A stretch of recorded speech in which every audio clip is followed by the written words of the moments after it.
Your 2018 home of March Madness. The Masters, the PGA Championship, PGA Tour, SEC Football, the NFL, and February 3rd, Super Bowl 53.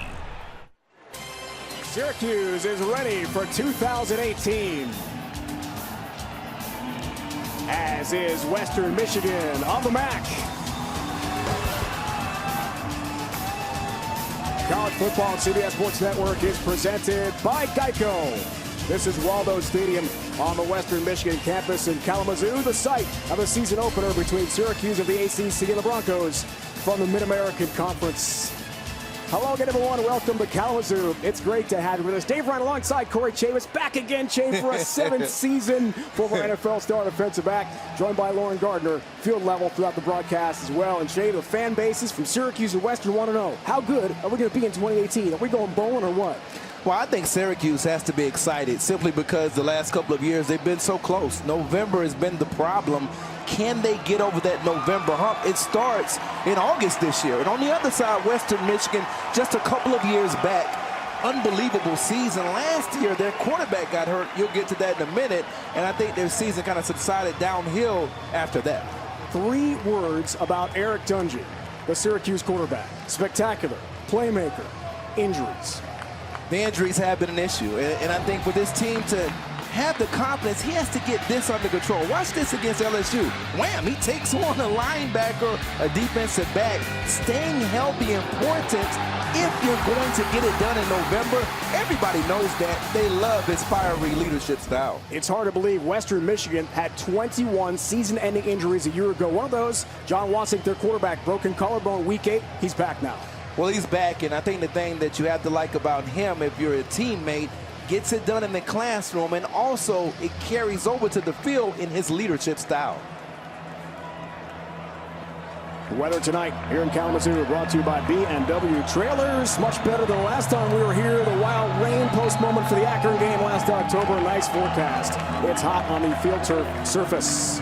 You decided we would run the stairs to commemorate the heat. New kickoff rule change, college football, rule 6-5-1. Anyone on the receiving team can indicate for and make a fair catch inside the 25-yard line. The ball be brought to the 25, hoping to limit some injury-causing collisions on kickoffs for player safety. Here we go. Sterling Hoffrichter kick it off. We've got a touchback. Chick-fil-A starting lineup. For Western Michigan, starting at QB, the junior we just talked about from Grand Rapids, John Wasink, missed the last 4 games of 2017, broken collarbone. That came in October against Eastern Michigan. The team 5-3 in his first year as a starter before he got hurt. WMU finished up 6-6 without a bowl invite last year. The Broncos glad to have Wasink back in the saddle in 2018.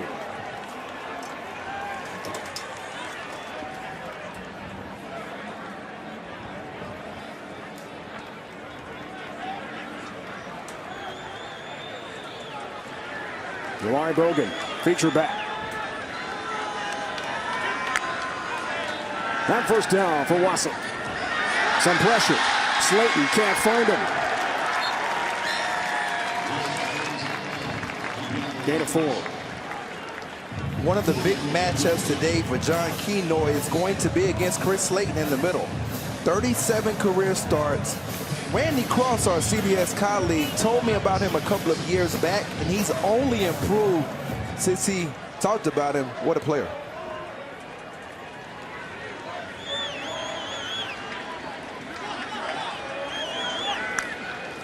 On second down, no feed, Bogan again. Chris Slayton and Ryan Guthrie the first to get to him. It's a gain of 1, setting up 3rd down. Antoine Cordy is one of the better players on this Syracuse team, but he hasn't played in a couple of years. Important for Western Michigan to locate where he's at on the field. He moves around a lot. He'll cover the slot, and that's what he's doing actually on this down, covering the slot. He only played 3 games total in the last 2 years for Cuse. 3rd down. The shift for Bellamy. And Wasink to Bellamy. Looks for the edge. Evan Foster got there first and bumped them out of bounds, trying for the marker. Gain of 3. 4th down. Pretty good design outside, and got Ricci out there blocking, but it's an excellent job by Syracuse. Sideline tackling angles important if you want to get off the field. And now we're going to get a chance to see Dungy. And here's Cordy again back returning punts. They call him giant. He's not a giant. He's about 5'6". What a spectacular player. Cuse fans so glad Antoine Cordy is back. Nick Mahalik to punt for Western.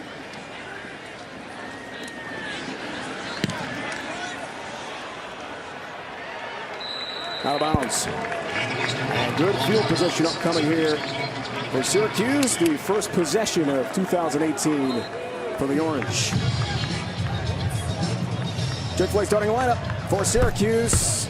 SU fans so relieved to see this guy back on the field. Senior sensation Eric Dungy out of Lake Oswego, Oregon, near Portland. Missed the last 3 games in 2017 after breaking his foot at Florida State. Only active FBS QB to start the season with 6,000 career passing yards and 1,000 rushing yards. He told us last night he can't wait for the season to start to play what he hopes is finally an entire year injury-free.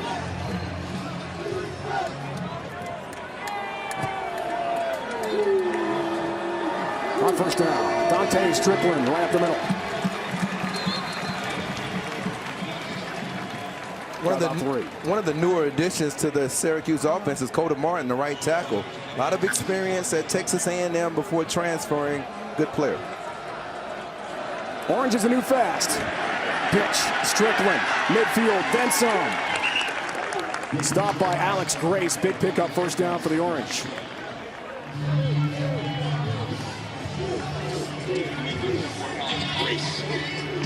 Gain of 15. Justin Tranquil is going to have to do a lot when it comes to tackling this afternoon. Fake to Riley, and here's Dungy's first carry of 2018. Anton Curtis, cornerback for Western, makes the play, but another good pickup for the Orange. That's 14 more Syracuse yards, first down. They're using the fly sweep action with Sean Riley, and Dungy showing good vision. Very instinctive runner.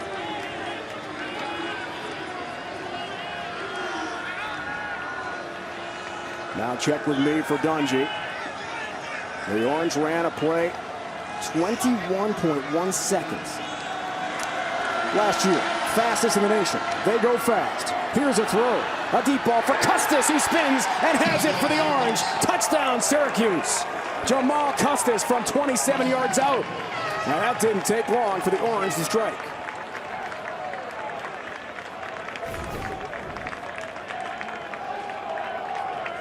Well, you get it matched up against Justin Tranquil. We talked about him in the open about tackling. Well, now you're matched up against a 6'6" receiver with 4.4 speed. Dungy sees the matchup, which is what you have to do as a senior, and he delivers a strike. Custis is going to be a tough matchup all year. 4 plays, and the Orange cash in just like that.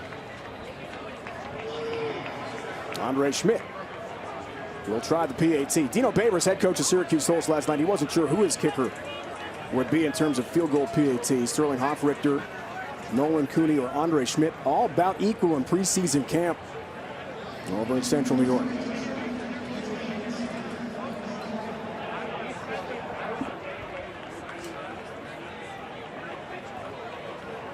What a start for Dungy.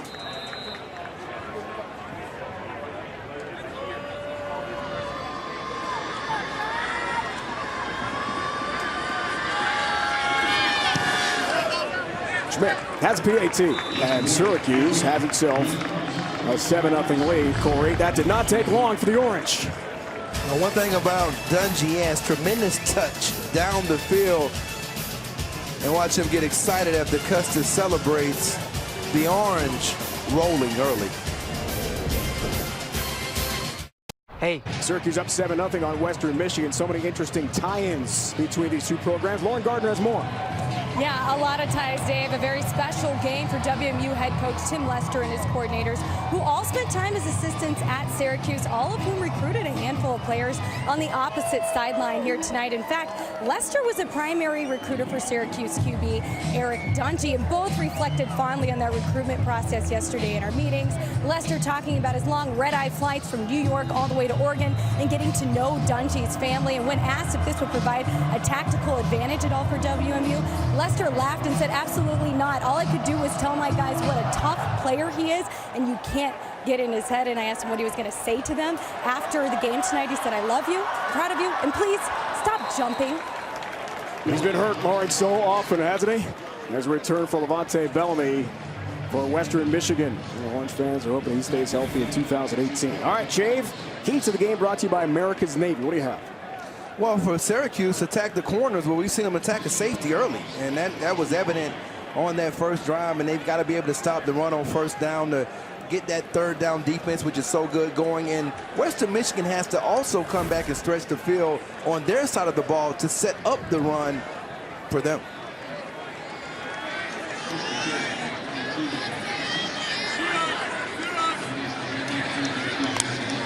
On first down, great fake to Bellamy, and the pass is intercepted on a tip ball by Syracuse.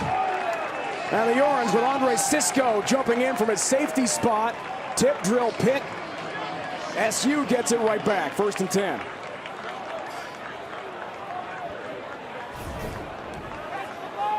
You can't blame this one on Wassink. Look at the break by Scoop Bradshaw. There's really a drop, like it might even have going straight through the hands of Eskridge. He tries to scoop it off the turf. Bradshaw finishes, and Cisco tips and overthrows the way you get your interceptions as a safety, and Cisco makes it happen. First career game, first career pick for Andre Cisco, freshman from Valley Stream, New York, not far from New York City. And the Orange in great shape. And you got to be alert now if you're Western Michigan that they could take a shot. You're in plus territory. You just got to turn over. Maybe try to build on that momentum by taking yet another shot. Dungy throwing. Custis elevates and can't bring that in. This time incomplete for Juan Dowles, the former Syracuse corner. Ex-starter, now at Western Michigan, grad transfer on coverage.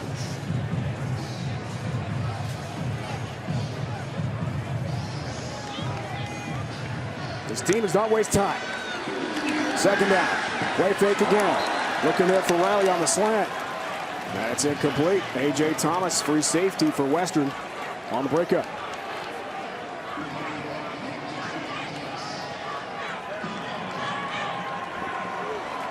Syracuse picked last in the preseason ACC poll in the Atlantic.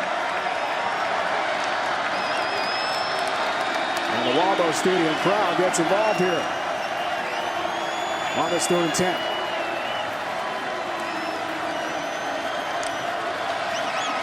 Dungy navigates. Eric Dungy, some room. First down, turns the corner. Out of bounds inside the 15 to about the 13-yard line, and Syracuse moves the chains thanks to the quick feet of Eric Dungy.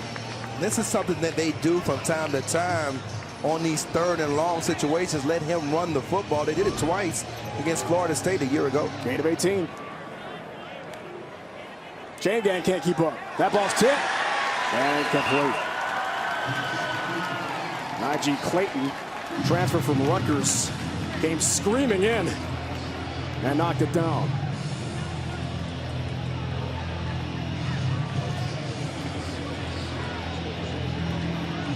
Third all time behind legends Bill Hurley and superstar Donovan McNabb at Syracuse.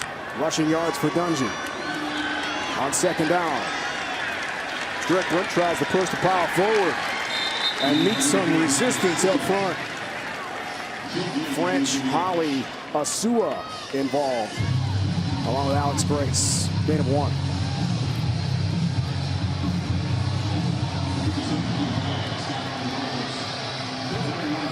What do you see here, Jay? 3rd down. Yeah, I think the one thing that I would like to see them potentially try is looking at Sean Riley in the slot. He's got another matchup again.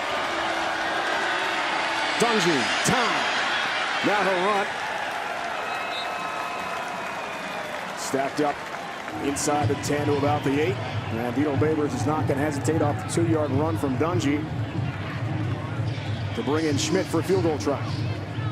It's an area of the field that they struggled in quite a bit a year ago in the red zone. So that's something that they've also got to do if they want to go bowling, being more efficient in the red zone and not settling for field goals. First career field goal try here for Andre Schmidt, redshirt freshman from outside Chicago. He'll try this from 26.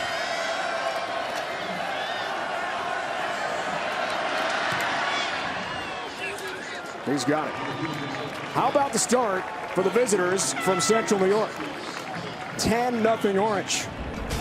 First to pick, the freshman, Andre Cisco on the tip drill. What a way to start your career as a Syracuse Orange for Dino Babers. We'll play one way, and that's everything we got, from start to finish.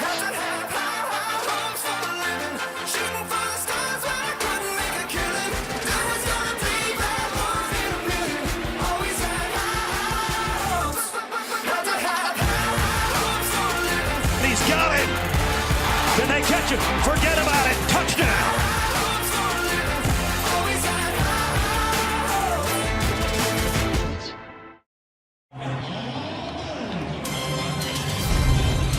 College football on CBS Sports Network is sponsored by Geico. 15 minutes could save you 15% or more on car insurance. By Verizon. Now go mix and match family unlimited plans. And by Chick-fil-A Nuggets. Tonight is Nugget Night. What a great way to start Labor Day weekend. Here at Kalamazoo, Western Michigan campus, Waldo Stadium, and the Broncos in a bit of shock mode right now. Quickly down 10-0 to Syracuse of the ACC. Off Richter to kick off. Bellamy and Tucker deep to receive for Western. Bellamy will not venture out, takes a knee. Back down to Lauren Gardner.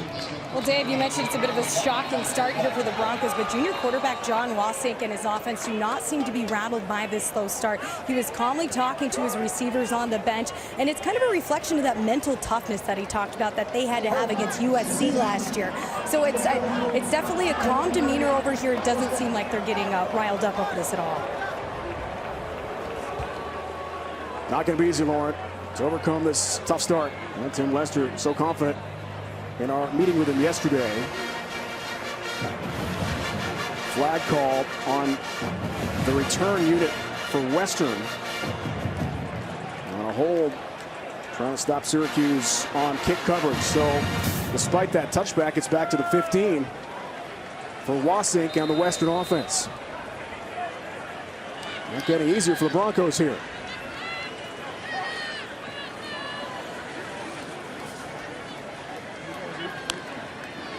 On first down, Wasink passing, looks for Odell Miller. And Ryan Guthrie on coverage, incomplete, second down coming up. Jake Wasink in the offense, to me, does not look comfortable. Yeah, a little bit of a surprise that they haven't come out and tried to establish the run. It seems like they're intent on a philosophy change so far in 2018. They're trying to get him going in the back in terms of throwing the football, which is a little bit of a surprise.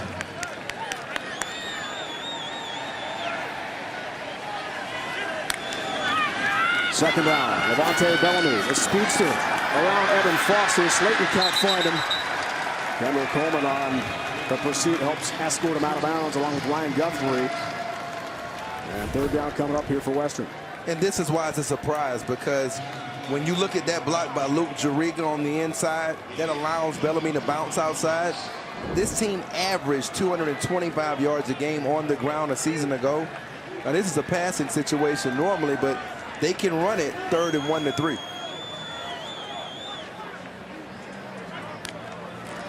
And third down for the Broncos. Bellamy is crushed. Kylan Whitner, as senior and converted safety, comes up with a thumping hit for the Orange, senior out of Atlanta. Former strong safety, defensive back, starter, has been a terror on special teams. And the one thing that you like when you have those standouts on special teams, they like to hit people. And that's what Whitner does. Perfect name for him, because he's definitely a hitter. Nice meeting with Kyle last night. 4-year roommate with Eric Dungy. They compete how many push-ups they can do. Yeah, more protein shakes they can drink. They have more stories than us. Nick Mahalik. Party here for Western. Not a good kick. Skies it, hoping for a good Bronco bounce instead. That goes sideways, then back toward the Syracuse territory. So good field position at the 48. 28-yard punt for Nick Mahalik. Orange is the new fast, back on the field next. It's simple. People count. Last year, Eric Dungy led Syracuse in rushing. The first Orange QB to do that since Donnie McPherson, legend in Central New York back in 1986. Fourth all-time ACC total yards per game. Chave, senior star. Can he stay healthy is the big question. I think you've certainly seen him gain the weight. He was 222 pounds in the string. He looked good last night, man. Woo. Now he's up to 232. Whoa. I thought you wanted to go lift some weights with him. Need the protein. I can't keep up with a kid like that. Are you kidding? You would try to become that new roommate. Eat some of those, drink some of those protein shakes. Great start for the Orange, cashing in twice. Over center. Neal, first carry of the night. And drags tacklers a couple yards. Anton Curtis the stop for Western Michigan. Mo Neal, part of that 1-2 punch. We might see Jarvion Howard as well, true freshman out of Mississippi for Syracuse tonight. 2nd and 6. This guy right here, Chris Elmore, is a guy to watch, number 36. When he's in the game, you can expect more runs. 2nd down. Dungy throwing. Looks there for Butler. And Devin Butler on the go route. Nearly caught up with that one. Incomplete 3rd down coming up. Pretty good release by Butler. Gets a step on Dowells, but not a bad recovery. Those guys know each other. Former teammates at Syracuse. That's a one-on-one from practice a couple of years. Last year. Yeah. I'll start some games for the Orange. 3rd down coming up here. Whistles and flags. Illegal substitution. Defense. 5-yard penalty. 3rd down.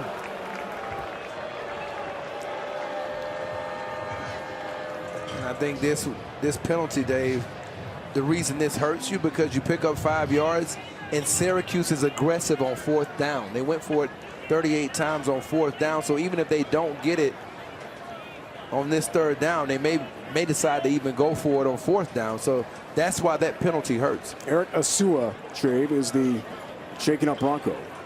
Senior from Silver Spring, Maryland. Syracuse coaches were talking with us last night, coordinator Mike Lynch raving about Asua and what they thought he might do tonight against the Orange offense. That's a little bit of a questionable. I mean, it's a block that you can make by service, but the play stops and that whistle blows. And that whistle is kind of how you kind of give your body up. Your body goes a little bit limp, and that leaves you more vulnerable.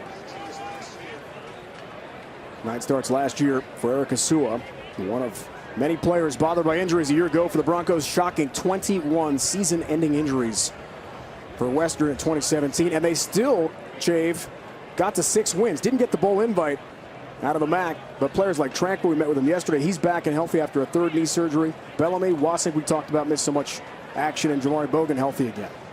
And these are key players. I mean, Bellamy's performance a year ago against USC. Bogan was the freshman of the year in this conference. We talked about Asua just getting injured. They're excited about him. 34.5-inch arms.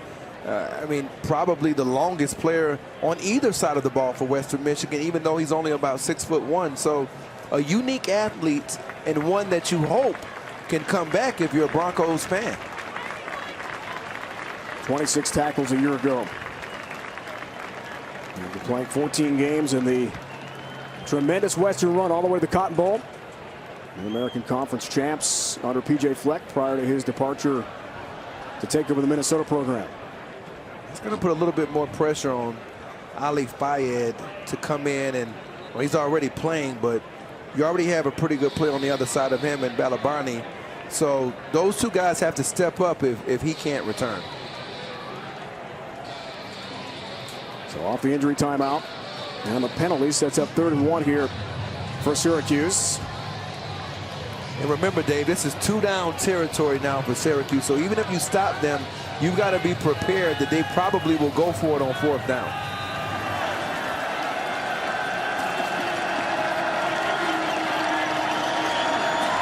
Monil lunges ahead and has the 1st down for Syracuse. Needed the 42, picks up 2, and a change move for the Orange. Stopped by Drake Spears, junior from Aurora, Illinois, for Western Michigan. 1st down. W stumbles a bit, still gets it to Monil. Hit there by Ali Fayed, first to get to him for Western. And you see this team going under center some and running the football. This was something they did a little bit against Clemson at times. They were running the option, but now they're doing a little bit more of it because this offensive line, look at Evan Adams and Coda Martin and some of those guys up front, Service, Aaron Roberts returns from injury. They've got a pretty good offensive line, and they're going to take advantage of it. 2nd down. Dungy dials up Custis. On the street route, Jamal Custis looks for the pylon. He's close. Out of bounds at about the 1. It'll be 1st and goal for Syracuse. Once again, matched up with Tranquil, one-on-one. Good jam by Tranquil, and there's that 4.4 speed, 6'6". He doesn't step out of bounds before that ball crosses the plane. That's another touchdown. It's a good effort by Tranquil, but Dungy's touch is something that you have to note. 1st and goal. Monil has got a Syracuse touchdown. Another cash in for Cuse.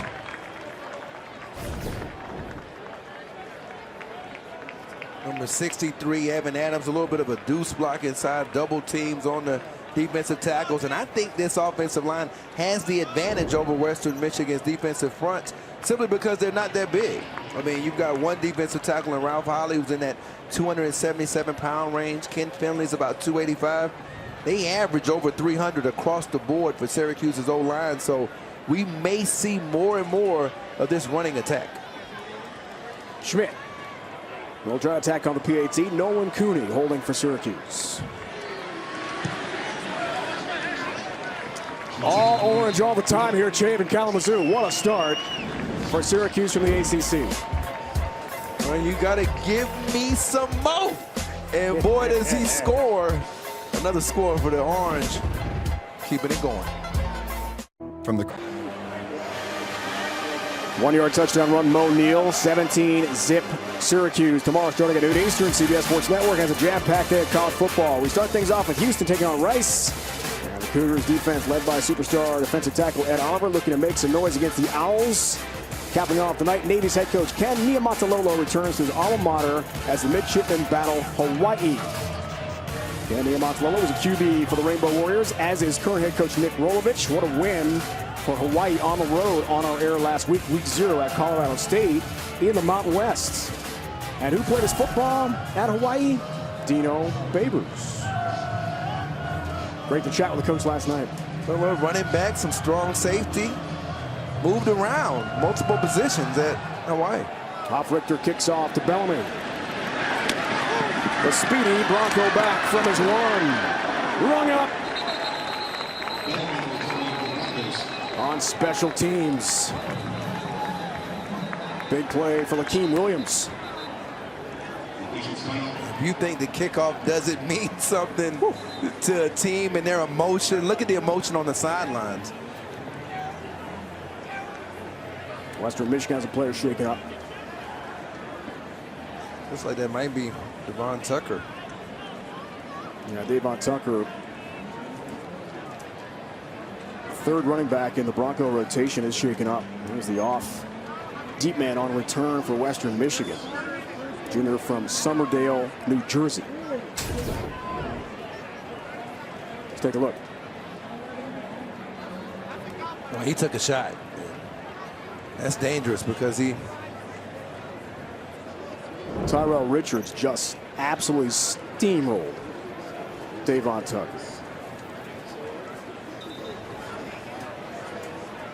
Back to Waldo Stadium in a moment.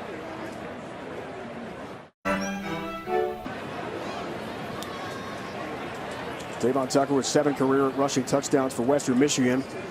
He's still shaken up. But keep in mind, Chave, the new rule that Levante Bellamy could have indicated for and made a fair catch at his own 1, and the ball would be at the 25, not at the 10 where it is now. I think the return looks good at this point. I think when you look at basically the close by Syracuse getting over the top in coverage, because this is a team that's traditionally been very good returning kicks.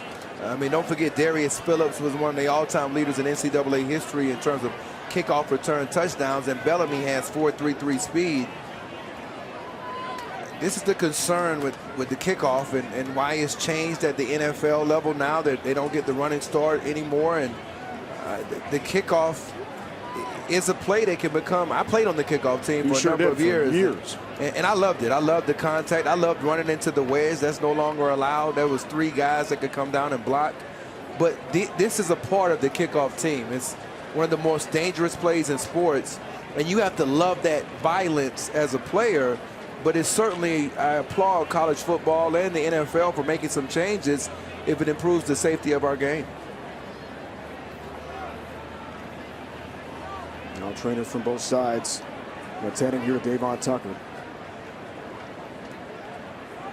You just hope the young man is okay.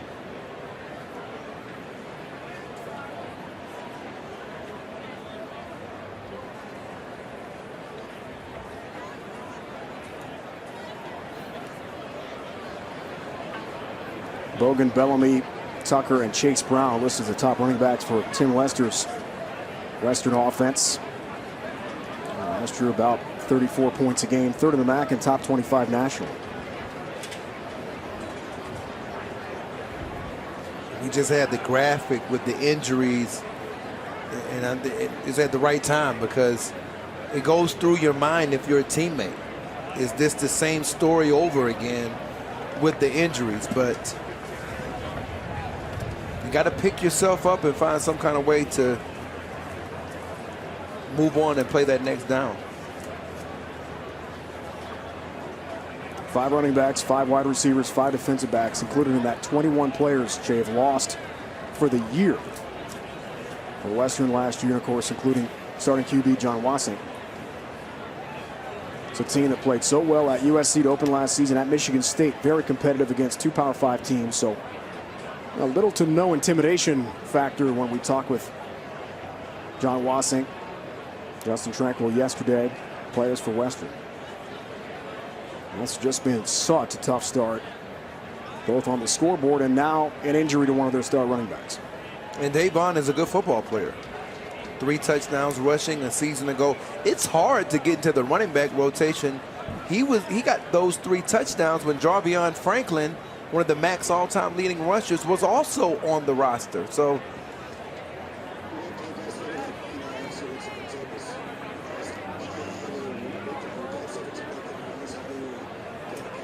it can't be easy for either side, Shay, to watch. You've been on both sides of this. I'm sure you've been, in your long NFL career, injured yourself many times and played through a lot of pain. But this is a tough moment for everybody, right? it really is. And I think in terms of emotionally, it can go one of 2 ways. It can either lift up your team, and a lot of it will be the reaction of Tucker. If they know he's okay, then I think that the team feels a little bit better about moving on. But if they don't know, it lingers. If you don't know, particularly with an injury this serious, potentially. Davon Tucker injured. Kickoff return for Western Michigan a few moments ago. Ran for 151 yards and 3 scores last year. More than 4 yards a carry for Tucker.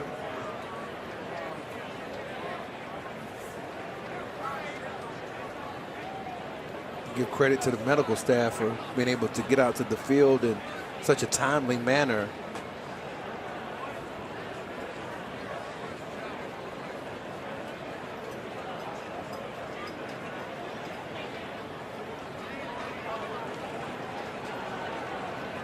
The Orange putting up 17 points here in the first quarter.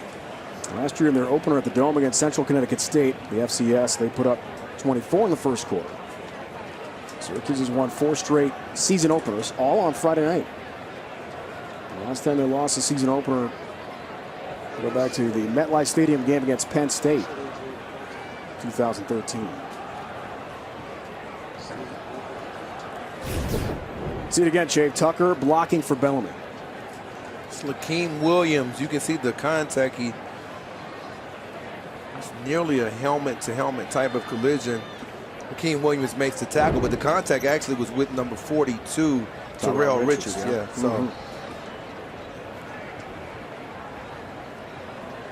that's his job. He has to take him on in that position. If you're Richards, and Tucker, by lowering that head a little bit, was vulnerable to that contact. And I thought it was interesting, Corey, yesterday speaking with Tim Lester, the head coach for Western, he said, we're not going to tell our kids that fair catch, even with the new rule. It's not going to be emphasized unless it's a directional squib that is coming to an up back that is clearly an advantage.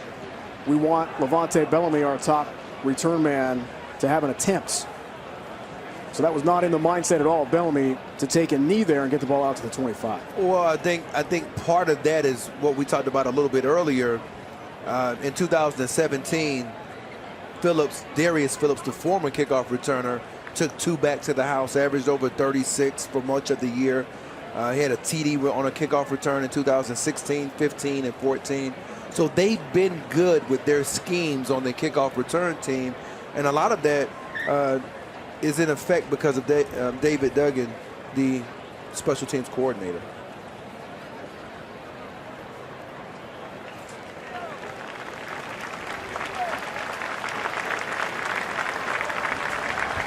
Tucker onto a stretcher.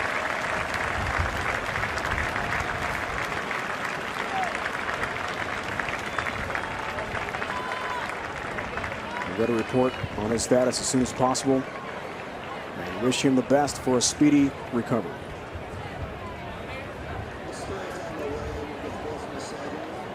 Let's go back down to Lauren. Well, Dave, obviously a lot of concerned Broncos here on the WMU sideline, particularly with this offense huddle over on the 15-yard line. Now, Tim Lester is trying to keep his team focused. He walked over to Tucker, had a couple of words with him for a few seconds, tried to keep a smile on his face and keep everybody calm. Thanks, LG. So tough for everybody.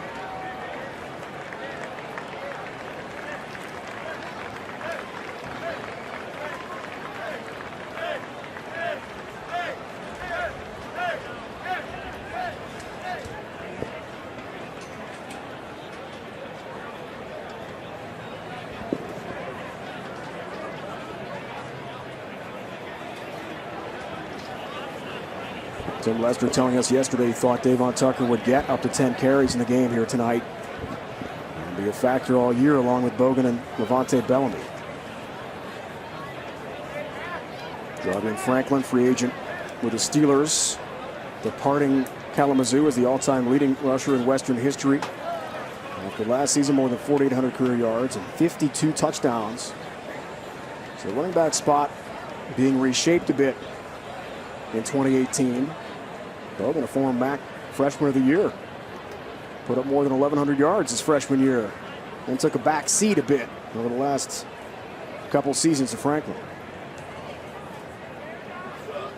Well, injuries kind of hurt both Bogan and Bellamy a year ago. They would have been more involved, I think, as the season went along if they hadn't both had the injuries. And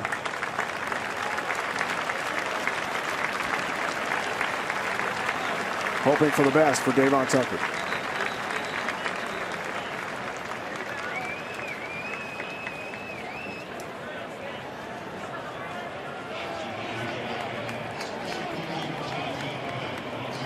Well, you got Odell Miller in the game, number 38, Dave. So not a bad idea to maybe think about Bogan going to that right side of the line. They kind of settle the team down and get them back going.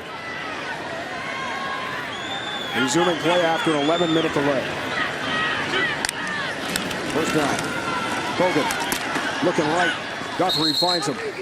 Ryan Guthrie, senior from Cumming, Georgia, taking over for 3-year captain Zaire Franklin at the middle linebacker spot, gain of 1.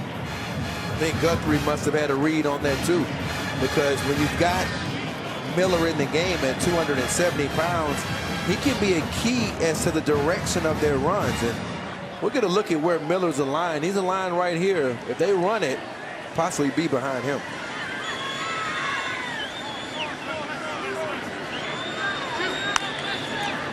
On second down, Wasson, sprint left, throws. Dwayne Eskridge has a catch. And a nice pickup for Western. Scoop Bradshaw, the tackle for Syracuse. Finally, something to cheer about for Bronco fans. Gain of 18, first down. Good route by Eskridge on the outside against Bradshaw. Pretty good cover guy. That's that 10.51 speed. He needs to take the next step and be a big-time game breaker for this offense. Strong throw by Watson. First down of the night for Western.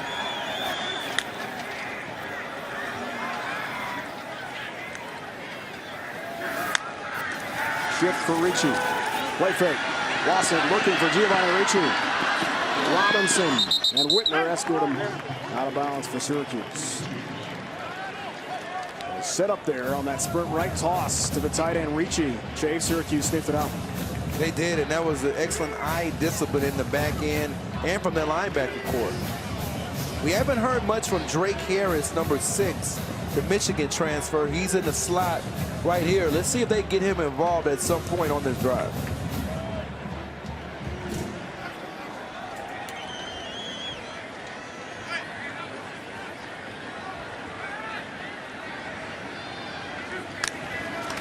Second down. It's Bogan up the middle. Jamari Bogan, big pickup. Here he goes. Cody trying to catch him. Foster trying to catch him. And they do, but not before Jamari Bogan motors deep into Syracuse territory. Down to the 9. Gain of 58. First and goal, Western Michigan. You see him running up inside behind Kenoy. Good job by that offensive line. One of the better offensive lines, if not the best in the MAC. Bogan taking advantage. They'll spot it at the 10.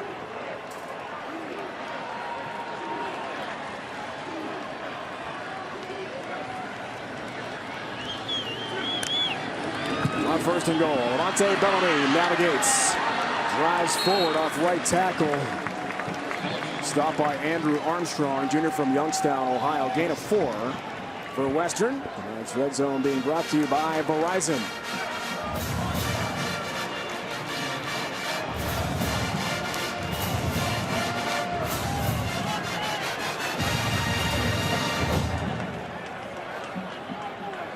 Game-changing run from Bogan. Second and goal.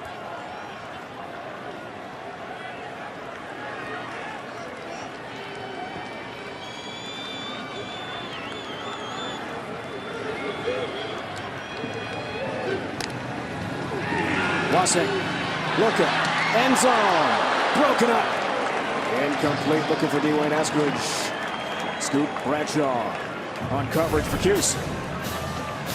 One-on-one, gets his hands on from the outside, undercuts, takes a chance, almost comes down with the interception. That was an outstanding transfer technique. You go from the high shoulder to the low shoulder and then make the play. That type of technique by Bradshaw, that leads to me believing that he's going to take the next step this year as a player.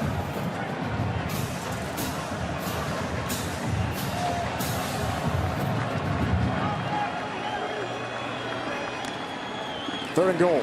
Reed in motion. Bellamy the carry. Monte Bellamy, touchdown, Western Michigan.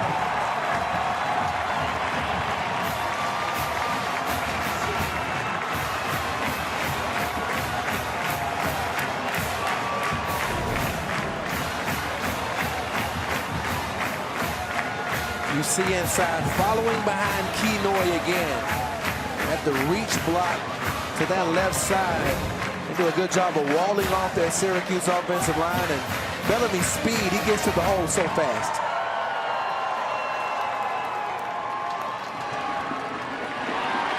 Josh Grant has a point after for the Broncos.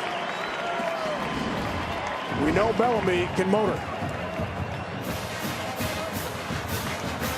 Fastest back on the Western roster.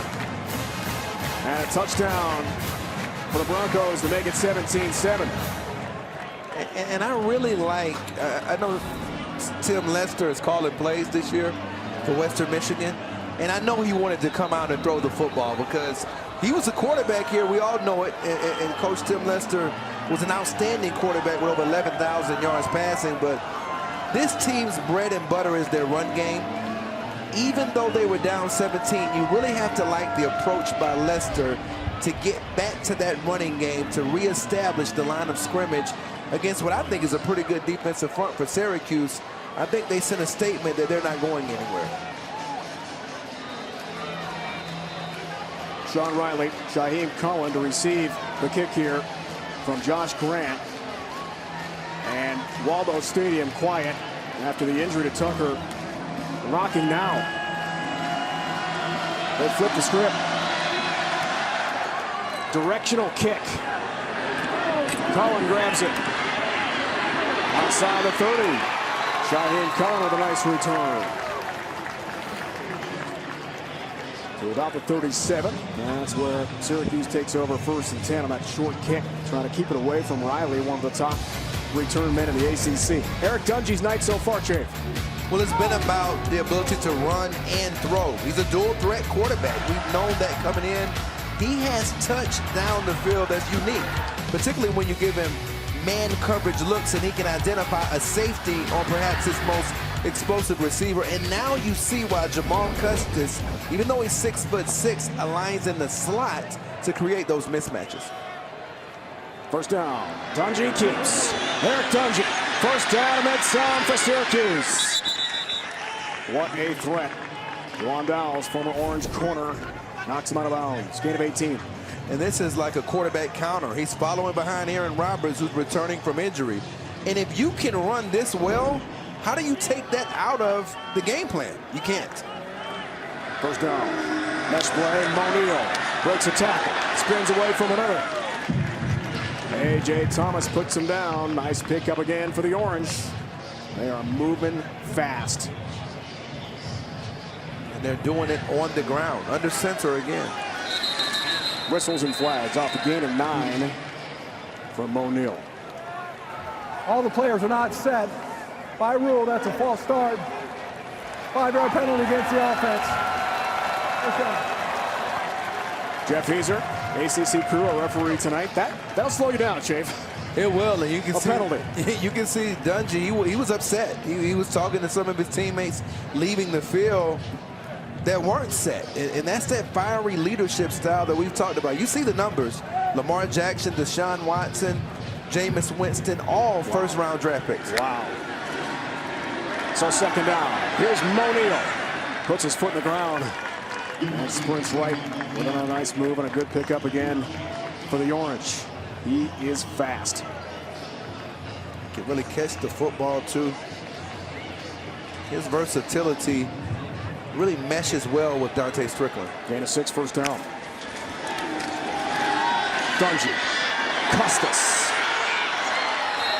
Spins and brings it in. Jamal Custis, a great catch in the sideline for Syracuse, down to the 4-yard line. First and goal for the Orange, gain of 31. Look at that body control to adjust back.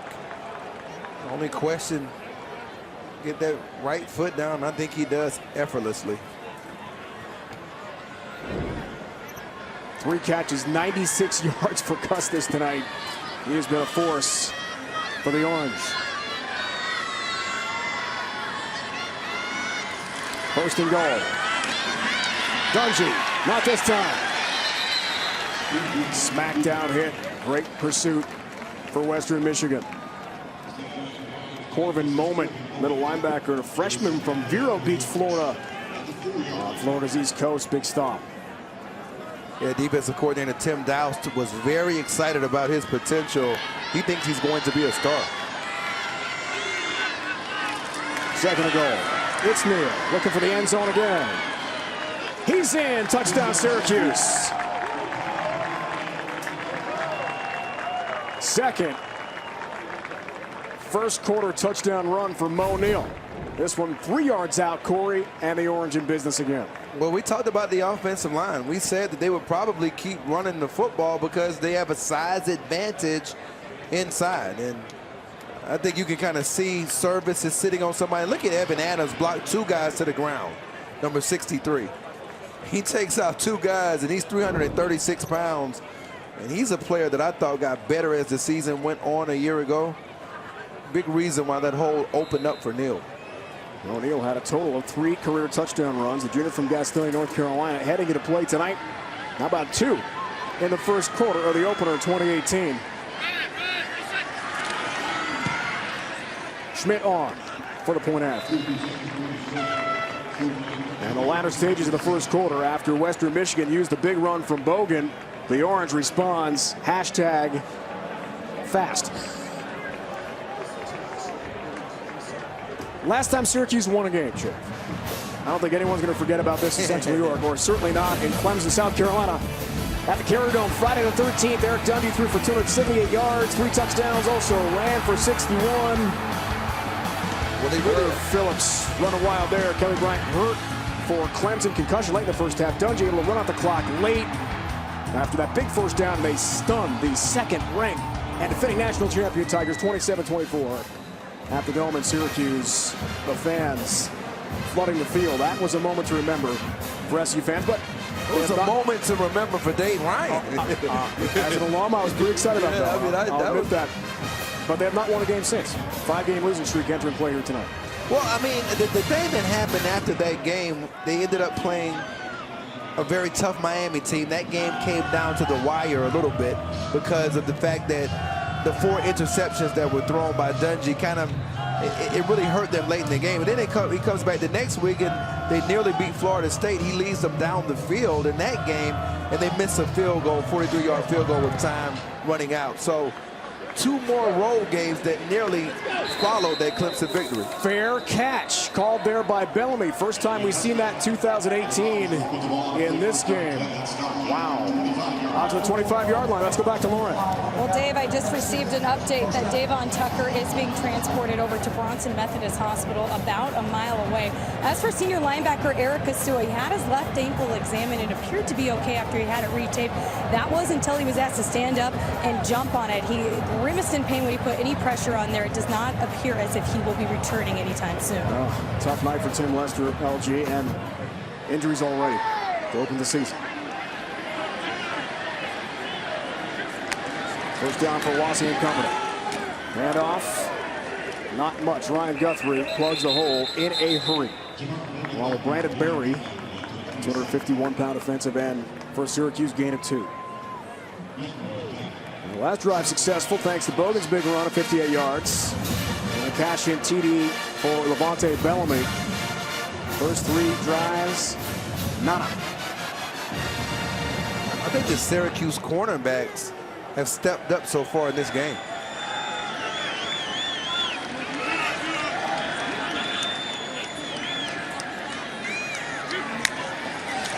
Second down. Wassett feeling some heat. Back pedals. Ricci bobbles. Whitner and Antoine Cordy there, and they call him Giant. Kind of as a joke because he is short, but man, can he deliver a blow. Big hit, Cordy incomplete. Well, look at the instincts coming downhill. He's going to take you out quickly when he gets that type of jump on a pass. He has very good eye speed, excellent hands, 15 interceptions at South Dade High School. So they want to see him get a chance to get some of those interceptions, and that's why they move him around all over the place. Now he's in the slot again. Final moments of the quarter. And that'll do it for the first here. Watson does get the play off just in time, and passing for the completion, and then ball is dropped, scooped up by Antoine Cordy and called incomplete. Looking there for Giovanni Ricci. 4th down coming up. Now it's official. First quarter in the books. Syracuse, the great start. Western did respond, but it's 24-7 Orange. You're watching college football on CBS Sports Network, presented by Geico. College football, we love you! Are you kidding me? Touchdown!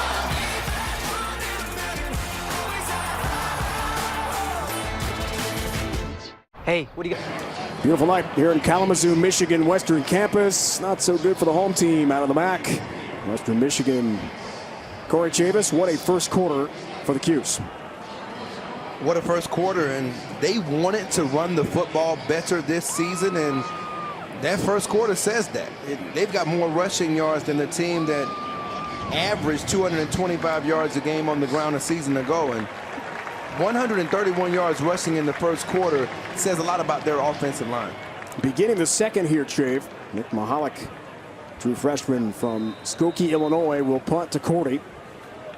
And the Orange hoping to get good field position. Cordy back on the field for Syracuse. He will be a huge factor if he stays healthy in 2018. Mahalik. Cordy tells teammates to get out of the way, please. And a good Western bounce. Orange gets it back at about the 32. So it has been a while. 2013 Scott Shaver, Texas Bowl, Minnesota. A victory for the Orange since Syracuse has gone bowling, Shave. They've got the 5-game losing streak we talked about. Been some frustration in Central New York. That's an amazing stat we looked at this week. Syracuse has not been ranked in the AP Top 25 since 2001. Since then, 3 winning seasons. Is this Dino's year to get things going for the Cuse? I think it really is, and more importantly, is it the year that not only do they challenge in their side of the division within the ACC, I think that's the bigger question. Can they challenge with a quarterback like Dungy? Fake to Riley. Dungy keeps. Eric Dungy off to the races. It's a big pickup again for Syracuse. Stephon Claiborne the stop. Look inside, he's running behind Aaron Roberts again. Roberts doesn't even get a block. They're running somewhat of another one of these quarterback counters, and he essentially turns into the running back, and they pull one of the guards to lead up for him. That time, Roberts didn't even have to block anybody. Off again at 36. Pressure. Dungy scrambles. Gray shoves him out of bounds for Western Michigan. Alex Grace, junior from Saginaw. A former All-State performer here in the state of Michigan. He's another running back, is what he is. He really is. I mean, he led the team in rushing a year ago with nearly 600 yards. We saw the graphic earlier with 20 career rushing touchdowns. He likes running the football. On second down. Strickland up the middle. Strong run for Syracuse and a better second effort. Drags tacklers ahead. Devontae Ginwright finally makes the play. First down again for the Orange to the 20-yard line of Western. Gain of 7.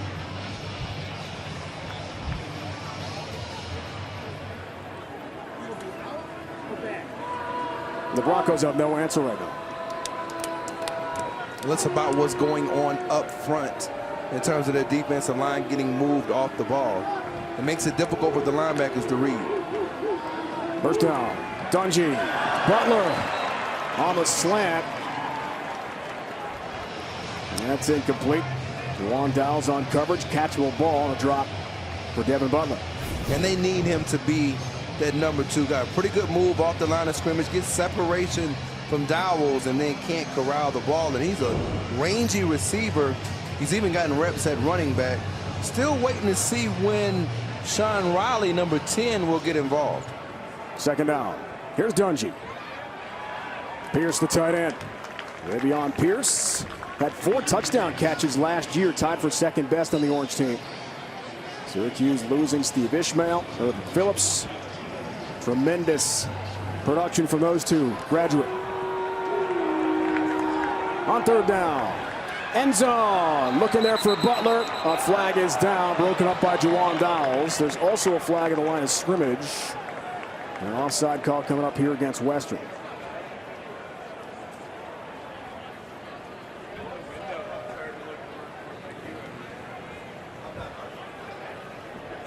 There is no foul or defensive pass interference. However, offsides, defense, number 53, 5-yard penalty, first down. That's Ralph Holley, guilty party sophomore from West Bloomfield, Michigan.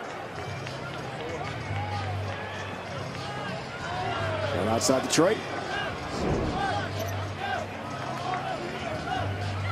First and goal. Syracuse trying to strike again.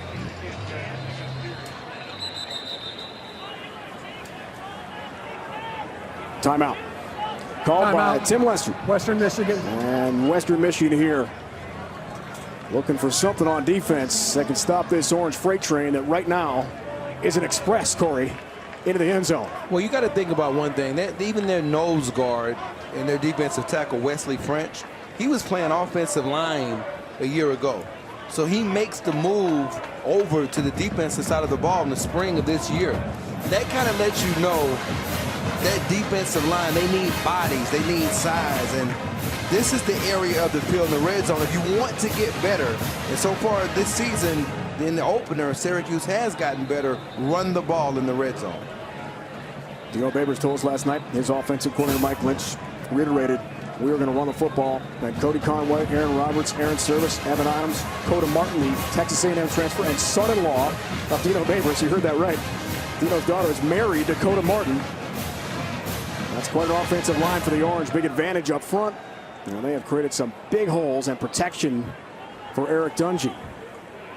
100 starts entering 2018. That does not include Coda Martin's starts at Texas A&M. First to go off the timeout. Strickland looks for some room up the middle. Pushes a pile. Gets to about the 6. And we just mentioned Wesley French making that move. That was a good stop by French inside, holding the point of attack.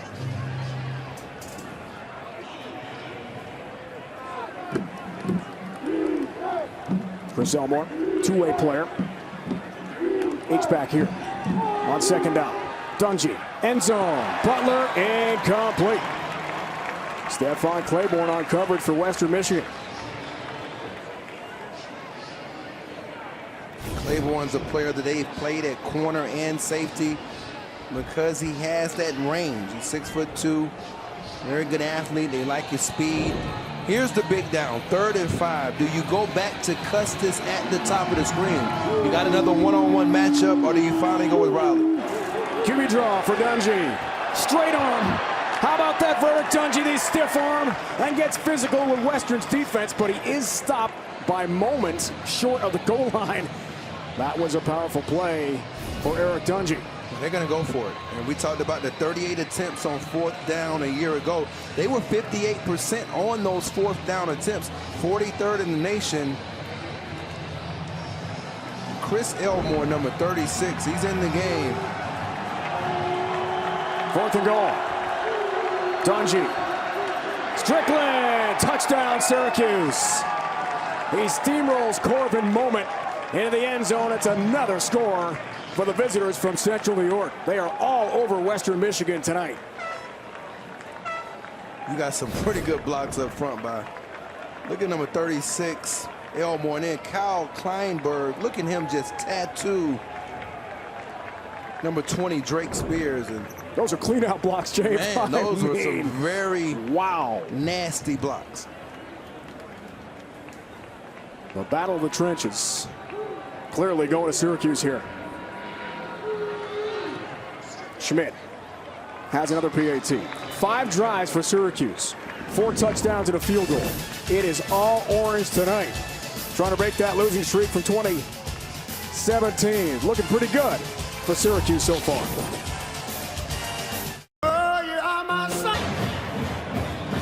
31-7. Syracuse leading Western Michigan of the MAC. Lauren Garner joined by the MAC Commissioner, Dr. John Steinbrecher. Appreciate it, Dave. Well, Doctor, first of all, thank you so much for joining us. And as the MAC goes into its 72nd year of competition, you have to be happy with the fact that an ACC school in Syracuse is coming here to play in Waldo Stadium to kick off the season. Absolutely, and you know, it's a credit to actually the ADs and coaches from both schools, but it's not a unique situation either. Whether it's Northern Illinois will be hosting Utah next week. We've got Maryland coming into Bowling Green, several others, and our ADs have done a wonderful job year after year bringing in this type of competition to our homes. Yeah, the MAC has definitely been put on the map, especially 2 years ago when Western Michigan made that run with PJ Fleck, undefeated in the regular season, playing in the Cotton Bowl. What did that do for this conference? You know what? It was another step in the evolution of MACtion. We have high expectations. We expect to compete at a high level, and we expect to do that again this year. When you look at the current landscape of college football right now with the playoff system and with the Power 5, Group of 5, where do you see the trajectory of the MAC at this point? you know what, it's been very positive. You look at what we've done year after year, let's go back a decade, and each year it seems we step it up a little bit every year. Again, you're measured every year on what you do, so we're starting over again. We'll look at the end of this year, and hopefully we'll continue that. We appreciate your time, sir. Thanks for being with us, Lauren. Guys. Lauren, Commissioner's tiebreaker, thanks so much. Ball State got a nice win last night, beat Central Connecticut State to begin MAC play. 5 teams went bowling from the Mid-American Conference a year ago. Western would like to join the list after that great run in 2016. Almost beat Wisconsin in the Cotton Bowl down in Arlington. Timeout. Called by Tim Lester again. Trying to regroup here, Chave, down by 24. Field position has played such a big part in this game. 26 of the 30 plays that Syracuse's offense has run have been in Western Michigan territory. On the other side, we've seen the terrible field position that Western Michigan has had to deal with most of the afternoon. So if you're going to be able to change the tide, you've got to win that battle in field position as well. Second time that we've seen Bellamy take a knee, and point of emphasis here, the pace of play with the on-field officiating crews. There's 40 seconds right on the play clock, and Western was about to get a delayed game call, so Tim Lester calls a timeout wisely.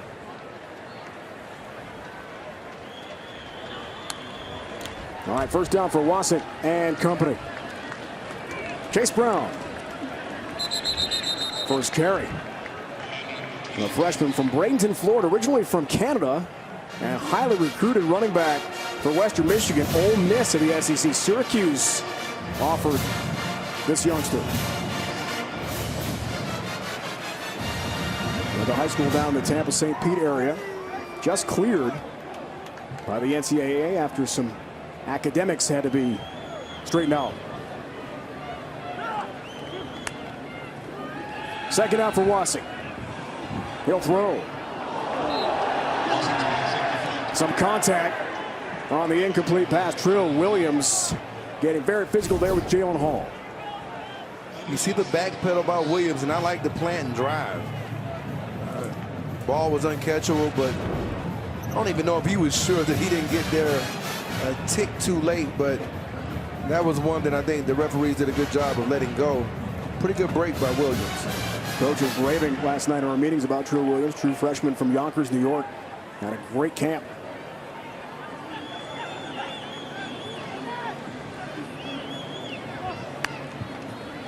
Third down for Wasik. Chip block there from Brown, and the overthrow on the sideline, incomplete. Punt time again for Western. Drake Harris, the Michigan transfer, intended receiver there for Wasik. He kind of got fooled a little bit that time by Evan Foster coming underneath, and if he had thrown that ball a little bit lower, Foster may have even had a chance, and that's what Coach Lester is over there telling them now. They're mixing in their zone coverages with some single high looks in the back end, and they've been giving this Western Michigan unit problems so far. Wasik only 2 of 9 passing, Chave for 20 yards. That's their 4th 3-and-out of the first half. Antoine Cordy, deep man to receive for Syracuse. Again, that directional kick, trying to keep it away from Cordy. He's so dangerous. And a nice Western roll inside the 20, down to about the 17. 54-yard punt. Something good from Mahalik and Western to talk about tonight. DiGiorno crispy pan. 31-7 Syracuse over Western Michigan. It's time now for the Rogue Fitness pound-for-pound player of the game. And this was an easy selection. An Orange sophomore quarterback Rex Culpepper, who was diagnosed with testicular cancer this past March and immediately underwent chemotherapy. But just a little while later, he asked if he could dress for the spring game, and he was told, you can dress, but you cannot play. Well, fast forward to the last drive of the spring game, he was sent in. He didn't even know about it, and guys, if this storybook ending doesn't get any better, it does, because he drove his team down the field for a touchdown, and I'm happy to report that he has been cancer-free since June. He's also roommates with Eric Dungy, who said he served as an inspiration over the course of this offseason, guys. Such a great story, Lauren. So glad that he is 100% again and cancer-free. Rex going all the way down the field in that spring game at the Dome for a touchdown. Plenty of touchdowns on the field so far for Eric Dungy and company. Strickland carries on first down, picks up 3 yards. Culpepper, James, started the last game of last regular season with Dungey out, played well against Boston College. He did, and the ability is in place for a number of quarterbacks on this Syracuse roster, and Culpepper acquits himself well in the weight room, inspires Dungey to lift more. Low snap, Dungey, trouble with the handle. Regains, Balabani all over him, and the pass is incomplete. Anton Curtis thinking about a pick six. Well, it's definitely a low dribbler by service, and luckily for the Orange, Dungey was able to even corral it to get the ball off.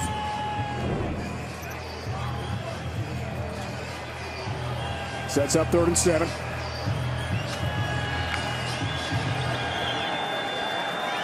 And a check would be to the Syracuse sideline for Dungey.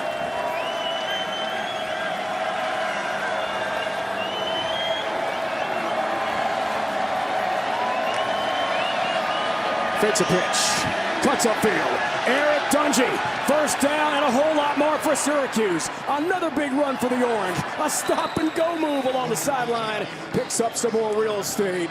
How about that play for Eric Dungey, finally stopped by A.J. Thomas? Well, he's looking to see if there's anybody here once he ends up getting a pull block by Sam Heckel. Nobody does. Stay in the middle of the field. He makes the move. Big game. Strickland. Stopped there by Stephon Claymore. That was a gain of 49. Let's catch up because the Orange are the new fast. They just go so fast we can't even statistically keep up with his team.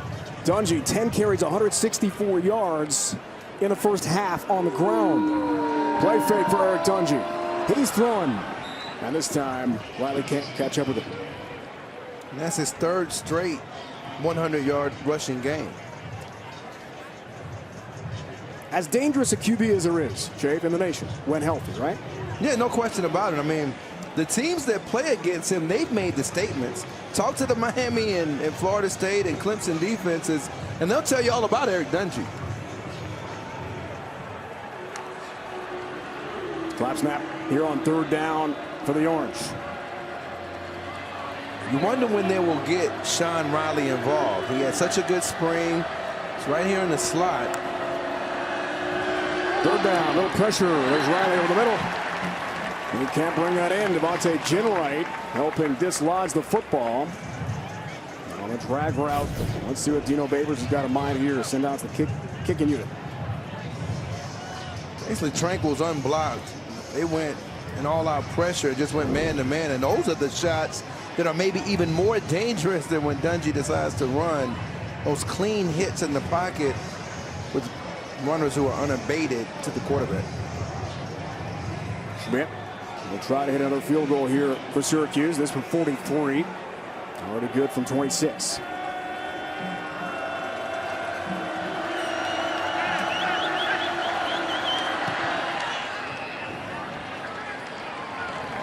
It's all going well for the Cuse tonight. Drills it.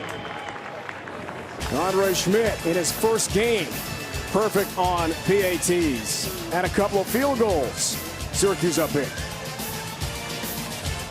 This is not a bet. College football on CBS Sports Network is sponsored by over 6,000 independent craft breweries, turning the beer world upside down one glass at a time. By B&W Trailer Hitches, makers of the #1 selling gooseneck hitch in America. And by Rogue, leading provider of American-made strength and conditioning equipment. Former great defensive back here at Western, Sam Beal, supplemental draft pick in the New York Giants. More than 3 other players, including Zaire Franklin of Syracuse, drafted for coaches Babers and Lester after last season. Off Richter kicking off. Bellamy from the 5. No fair catch this time, and he's spun down. Custis on kick coverage. 14-yard return for Levante Bellamy.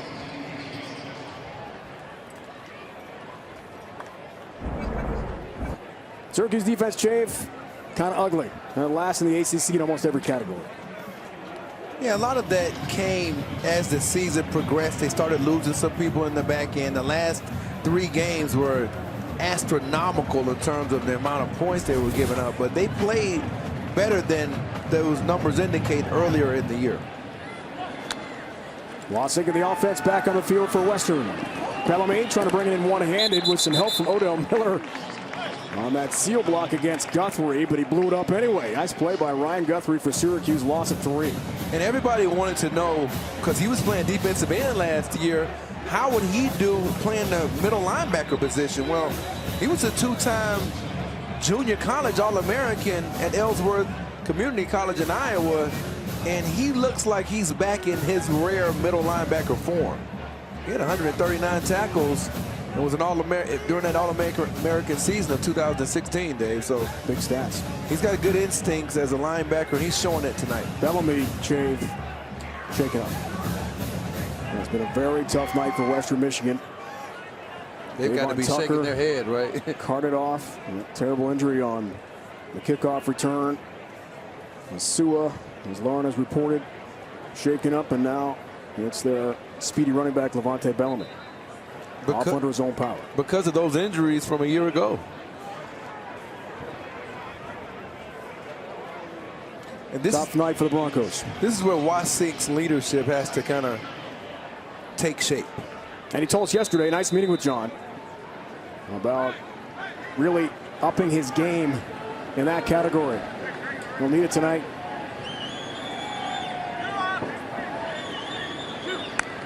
Second and long. Wasink some time. Drag route over the middle. Catch made by Reed. We call him Bird. True freshman from Aurora, Illinois. Had a great camp and earning a starting spot. Jaden Reed for Western. Gain of 4.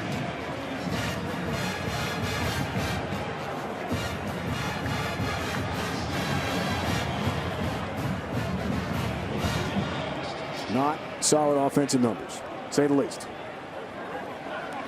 Amari Bogan, one big run, set up a touchdown for Bellamy. That's been it for Western.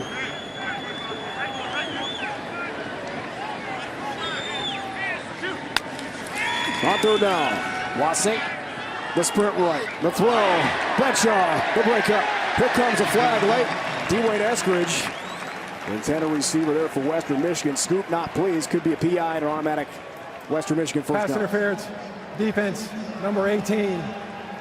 Probably places the bottom pile. First down.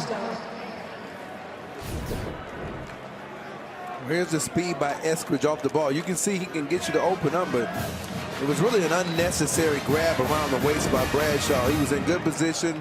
He opened up and turned and timed it perfectly with Eskridge, who not only won the 100 meters at Eskridge High School in Indiana, really Bluffton Eskridge High School. Basically 10.51 in the 100 meters. He also ran 21.5 in the 200 meters. He's one of the faster players, period, in the MAC.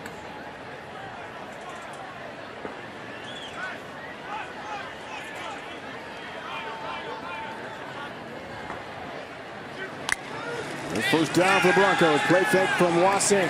D-Wade Eskridge the catch. Bradshaw the trip up.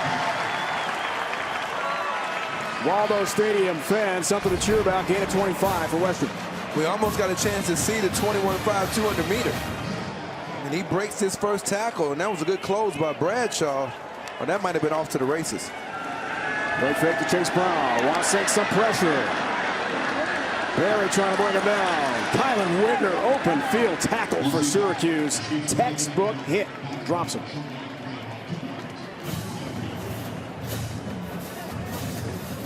That was nice. Met his dad Keith last night, former Tigers outfielder, major leaguer. He's pretty proud of his son, wasn't he? Hey, he was. He looked like he could still hit some 450-foot bombs, man. He was great. He was stoked.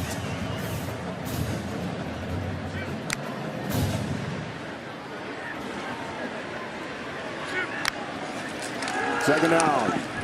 Wasink spins away from traffic. Does a really nice job there. Knocked down by Evan Foster. Avoided a huge hit there. Gain of 4 for John Wasink. Nice play. And he's got that ability to make the first tackler miss in the pocket.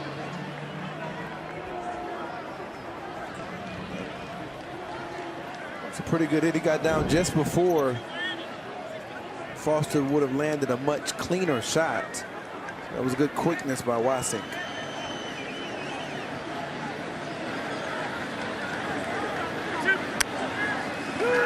Third down. Here's Wasink. Reed, intended receiver. Antoine Cordy is going to pick up the pass interference. Second PI call of this drive. Automatic first down. Pass interference. Defense, number 8. The ball be placed in the spot on the foul. First down. This is a pretty good drive for Western Michigan. And it's a freshman. And that's that route that coach was telling us about yesterday. They attacked the outside shoulder, and then he said Jaden Reed was really good at coming back across the face of the defensive back. He forces Cordy to grab him in that situation. Reed shows some savvy for a freshman. Bellamy back in the game. Good news for Western. Reed, the motion man. Wasson. Hump fake on first down. Deep ball for Eskridge. Broken up. Flag flies. Scoop Bradshaw again. 2 markers Pass down. interference. Defense, number 18. 15-yard penalty. First down.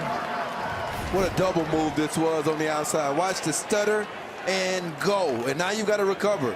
And if he gets it out there early, that's a touchdown. And Bradshaw panicking when those double moves, not necessarily a bad idea to get the penalty. It's only a 15-yard penalty, and you live to fight another down. So really a smart play by Bradshaw because he was beaten for the score. Wasink a little bit late, Dave, getting rid of that ball, or that would have been a score. Good route by Eskridge.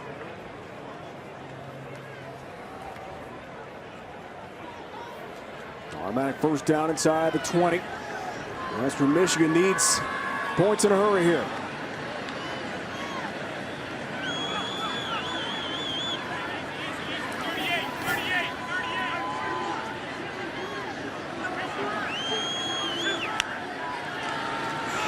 Penalty on first down. Nailed Kendall Coleman.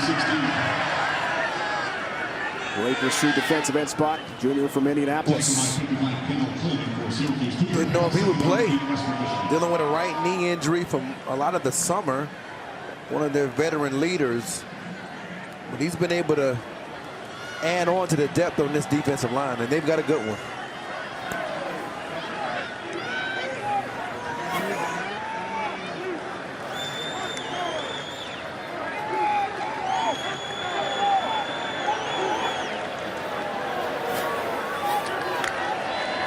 Second down. Bellamy. Foster first to get to him. Cleaned up by Ryan Guthrie.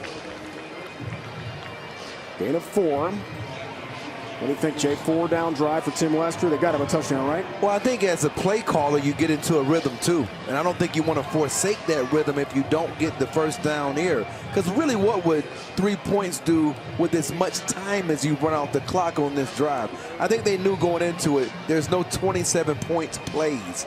So you have to be able to just kind of grind it out, maybe keep that Syracuse offense off the field.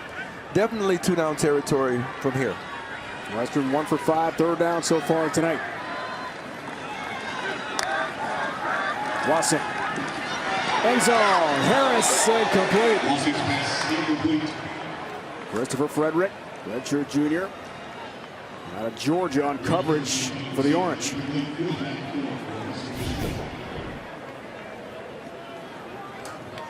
It's a little bit too much English. I know you want to get that ball to that back pylon, but you got to go back to the quick game. We just saw a pass interference with Jaden Reed in the slot. If you get that matchup again, Reed against Cordy in the slot, you got to take a chance to go to that matchup. All right, 4th down, going for it here. Big play for the Broncos. Bellamy, the catch. Kylan Whitner, the hit. Bellamy gets inside the 8-yard line to about the 7. It's a 1st and goal situation here for the Broncos, getting 6. Well, it's a long way to go for Whitner to try to get to his coverage. Crack the split down. He has to get over the top of the traffic. Good play call by Tim Lester. And you really feel like he's gotten into a rhythm calling plays on this drive. Bogan back in the game, featured back next to Wasson. On First and goal. Here's Watson. End zone. Harris turns and can't make the catch. Incomplete with Frederick on coverage for Syracuse. Somewhat of a back shoulder. Can he make the adjustment? Pretty good ball placement by Watson. You got to try to find a way to come up with that. Maybe two hands if you're Harris. He tries to make the one-hand catch. While it was good coverage, that was definitely a catchable pass.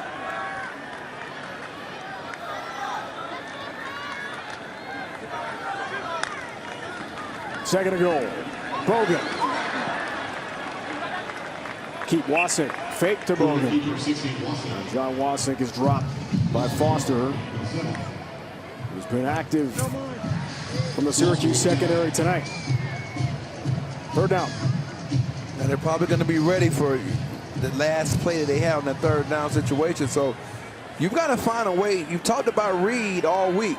He's one of your bigger receivers out here. Ricci in the slot, the 6'3" H-back.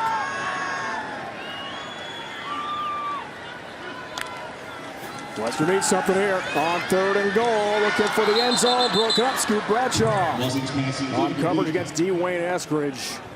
That's fourth down again. Tim Lester looks like he's going to kick this time. Watch Cisco. He almost comes out of nowhere and he almost gets to the ball. That was a dangerous pass. Even in pretty good coverage by Bradshaw, but Cisco, if that ball had been up, he may very well have taken that one 95 yards. Josh Grant last year, 50-23 field goal tries. Sophomore from Flower Mound, Texas, into Dallas Metroplex.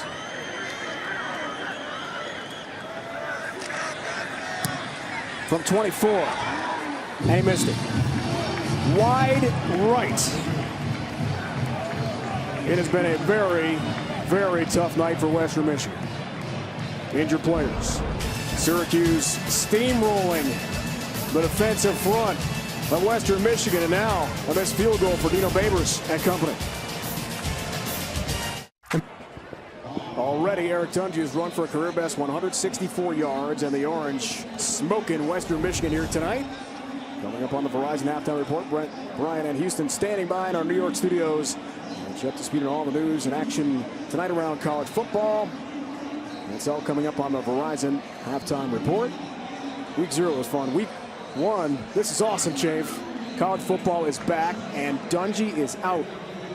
Syracuse fans wanted to know when they'd see Tommy DeVito. A spectacular redshirt freshman quarterback, Don Bosco Prep in New Jersey, and he is the man for now. 6'2", 211 out of Cedar Grove, New Jersey. All-American first snap as Orange QB. Moni Olakara. Wesley French got to him. Big high school stats for DeVito, Che. Yeah, I had a chance to watch him at Don Bosco Prep and very impressed with his compact release. He does a really good job on corner routes. His first career pass. Sideline route. Custis lunges, can't bring it in. That's incomplete with Curtis on coverage. So, Dino Babers, early in the game, goes to his second QB. You surprised by that? No, I actually was really looking forward to it, wondering if we would see Tommy DeVito, because from a throwing perspective on this roster, here's what I've been waiting to tell you all week. This guy is the best thrower on this roster, and I don't think it's really, to me, as good as Dungy is, this kid can really throw the football. Wow. Throw down, tested again here with some pressure. Avoids that. And a nice move upfield for Syracuse, first down. Fleet of foot as well is the freshman QB, Tommy DeVito, gain of 11.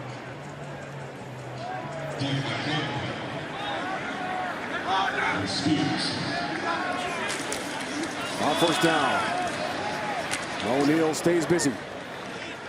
Stacked up, got to about the 41. A.J. Thomas, sophomore from Detroit. A great camp, Western coaches told us. Made that play, gain of 9 though. Orange on the move again.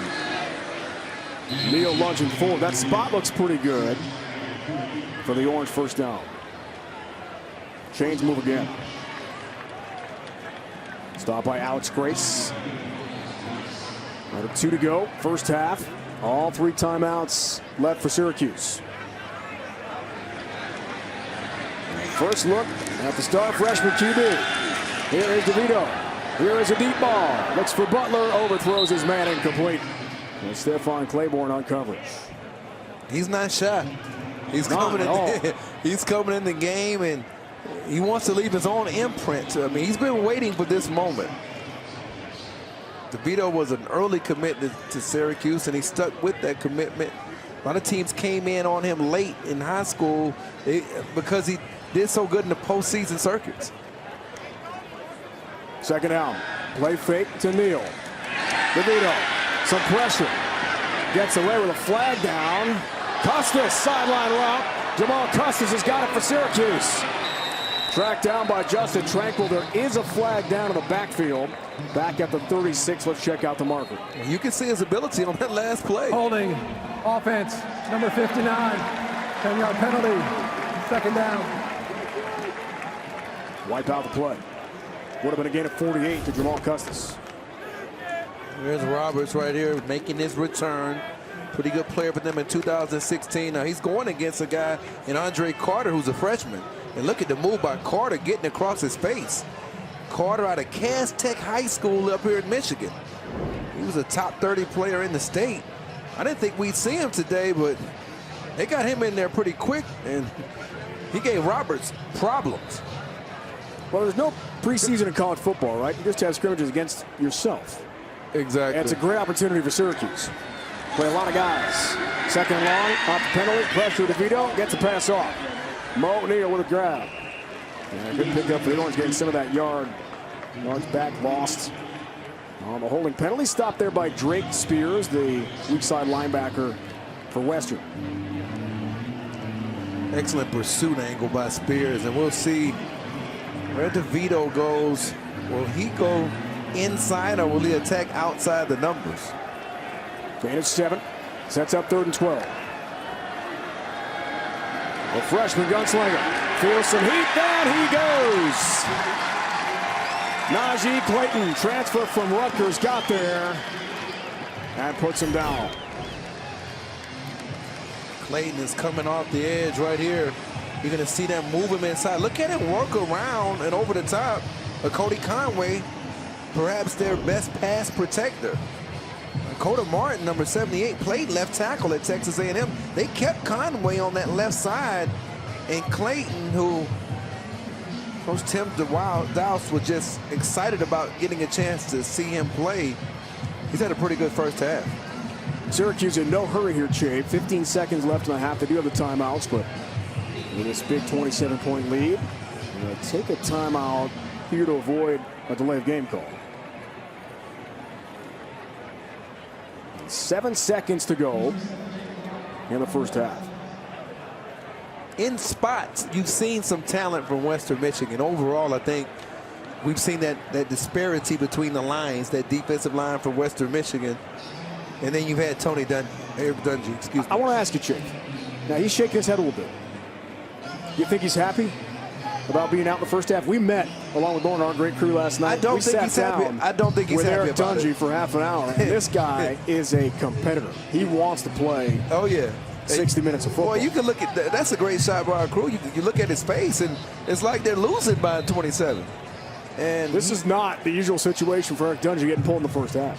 Well, I mean, I think no matter what you say, when you've got a guy like Tommy DeVito, and I've talked with you about it, me and you all week long, I said I had something I wanted to talk to you about, and it's DeVito. I was waiting. He's so talented as a player. I mean, I think it's good for their program when you have two good quarterbacks, i.e. Alabama, the national champions. We saw what happened with that two-quarterback situation. First punt of the night for Syracuse. Off Richter to Reed. Jaden Reed, star freshman for Western, watches that go out of bounds inside the WMU 20. And remember, when he got injured, what happened? Last season, he gets injured, and then they implode. That's been the story.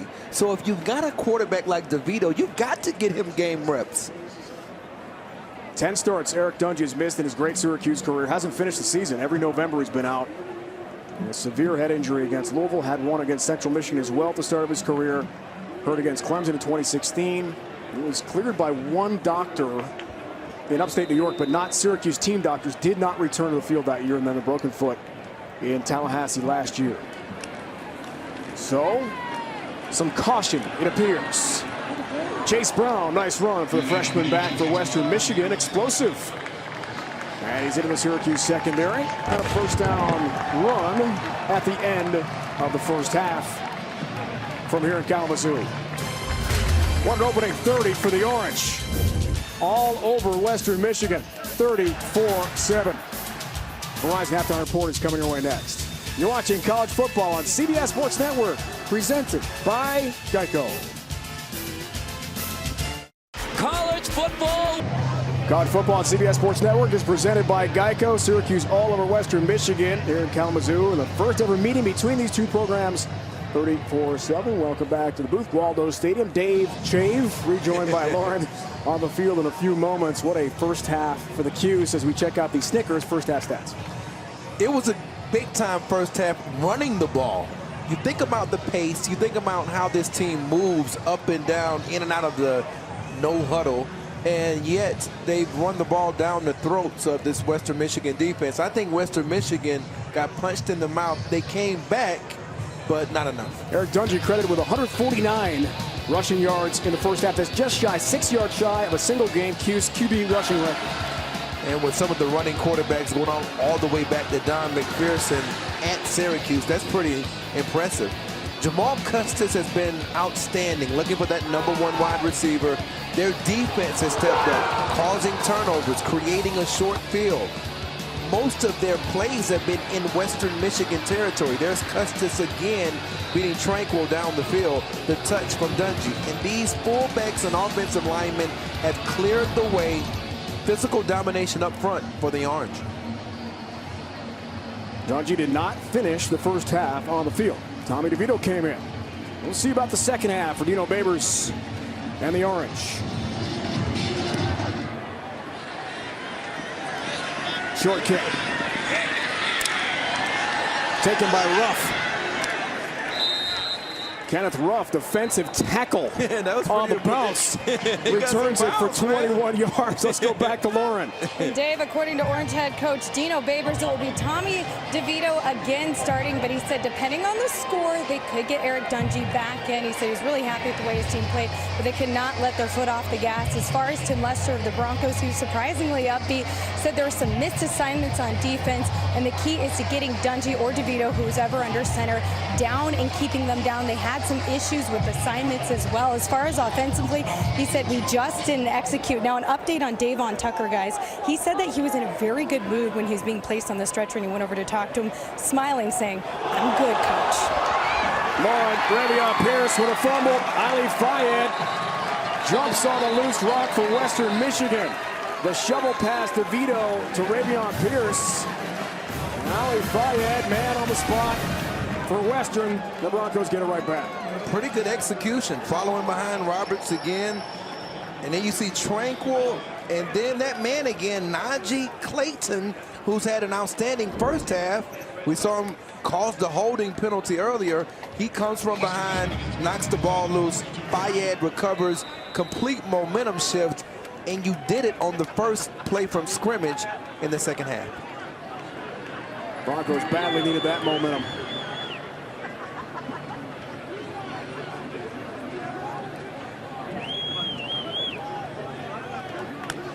Here's first down. Wasink, light pressure, deep ball, Reed brings it in. Jay Marie, the bird is flying. Big pickup, Western Michigan. We talked about that matchup. Go after Cordy. He's just getting back in the fold. Reed runs right by him. One of the faster players on this Western Michigan team. You've got to find out if Cordy is right. Right now, he's struggling to stay with Reed. Gain at 37.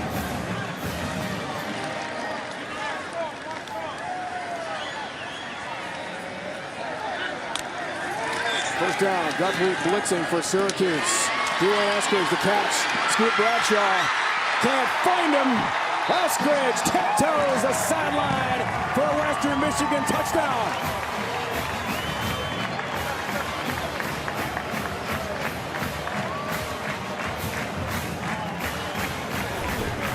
When the Syracuse defense has had problems, it's been with missed tackles. Here's Bradshaw, terrible angle and the strength. Eskridge, a former high school running back. We talked about the track speed, but he was a running back in high school. You have got to tackle him. If you don't, you see the power after the catch. Bradshaw beaten. Fifth career TD catch for Dwayne Eskridge. Previous play is under further review. And the replay booth for the first time tonight will take a look. Make sure Eskridge did not step out of bounds. I assume that's what they're looking at, Jay. Look at him, Dave, on the sidelines. He's pretty put together, right? Great athlete. Let's see.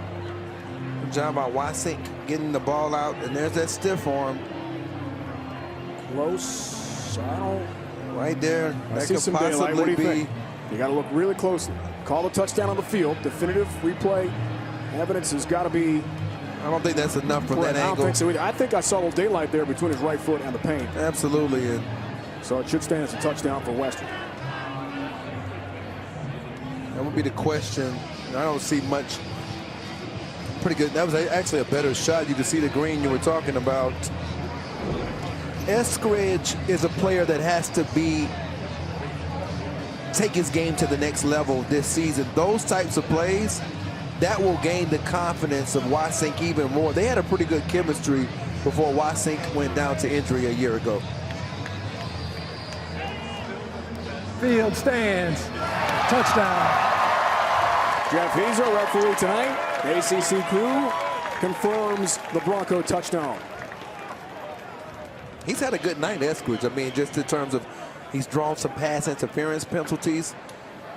He's done a really good job after the catch. His speed has given these corners problems as the game has gone on.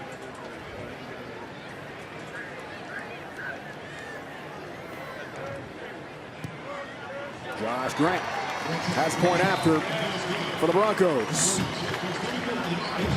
Ravion Pierce, the shovel pass from DeVito, and the fumble recovered by Ali Fayed for Western Michigan. It did not take the Broncos long to cash in. Dwayne Eskridge from Wasink. Touchdown, Western Michigan. Great start to the second half for the home team. Hey, what do you guys want to listen to? Oh, Let's check in with our Chick-fil-A fan cam to see the fans' reactions. In Kalamazoo tonight. Waldo Stadium. Home opener Labor Day weekend. Great crowd on hand. They've been enthusiastic at times. It was about 81 degrees at kickoff at 6 Eastern. Now it's cooled down considerably. Beautiful night here in Kalamazoo. Big touchdown scored. Dwayne Eskridge. Squib kick. Ruff again takes it. Kenneth Ruff, the big guy with a second return. And he rumbles out to the 41 for Syracuse. Let's go down lower and more on Eric Dungey. Yeah, Dave, there have been some questions here on the orange sideline as to whether or not Eric Dungey is experiencing some problems with his right shoulder. Now, in the first half, he was taken over to the injury tent and has some tape on his right arm that he did not have on to begin the game. However, Dino Babers told me at the half, no, there are no issues with Eric Dungey. The last thing, Lauren, Syracuse fans want to hear is Eric Dungey's hurt. But it is interesting. He didn't play at the end of the first half and not starting the second. And now his team's only up by 3 scores. Custis with the grab. Knocked down by A.J. Thomas. Let's go back to the first half, Jay. The stiff arm for Dungey may have been where he strained the shoulder. He's known for these types of plays where he wants to get physical. You lauded that play, and then I think he lowered his shoulder. Watch at the end of this play. Even though that was his right arm, you see that right arm, that right shoulder that he lowered there? DeVito. Well, miscommunication there with Strickland as Dungey remains on the bench. And we talked to Eric last night. We said, are you in any way going to play cautious? Or are you going to avoid contact? He said, look, I'm going to die for daylight when I can. But if I'm going to steamroll a guy, I'm going to do it. That's how I've gotten this far. He's a physical QB. Third down here. DeVito throwing. Butler intended receiver.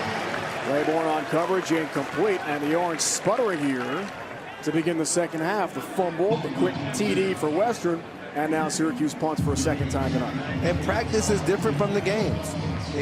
In fact, it's just not Don Bosco prep. He did a good job in the spring. They were very impressed with his spring game performance. You've seen a lot from him at the high school level, but this is his first game action, and obviously there's some nerves in play, although he's made a couple of plays earlier. Richter will punt to Reed.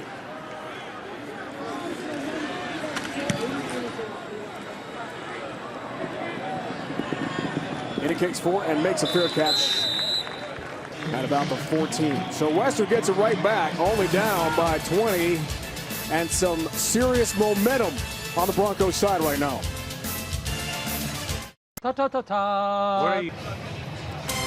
Get ready, because tomorrow is the season premiere of the Home Depot SEC on CBS. One of the first time ever.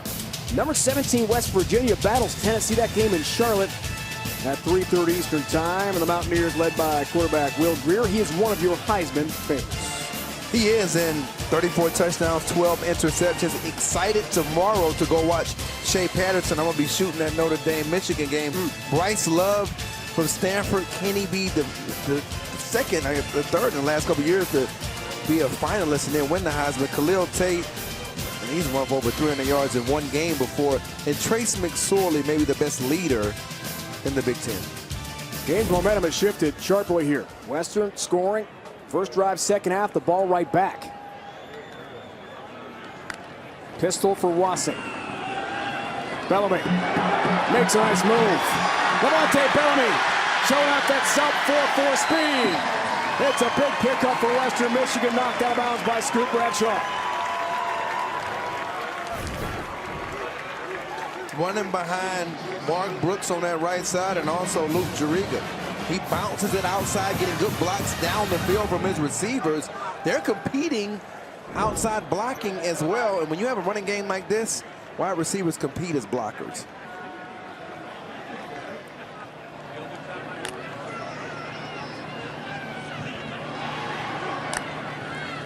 On first down, Wassink, play fake, some pressure.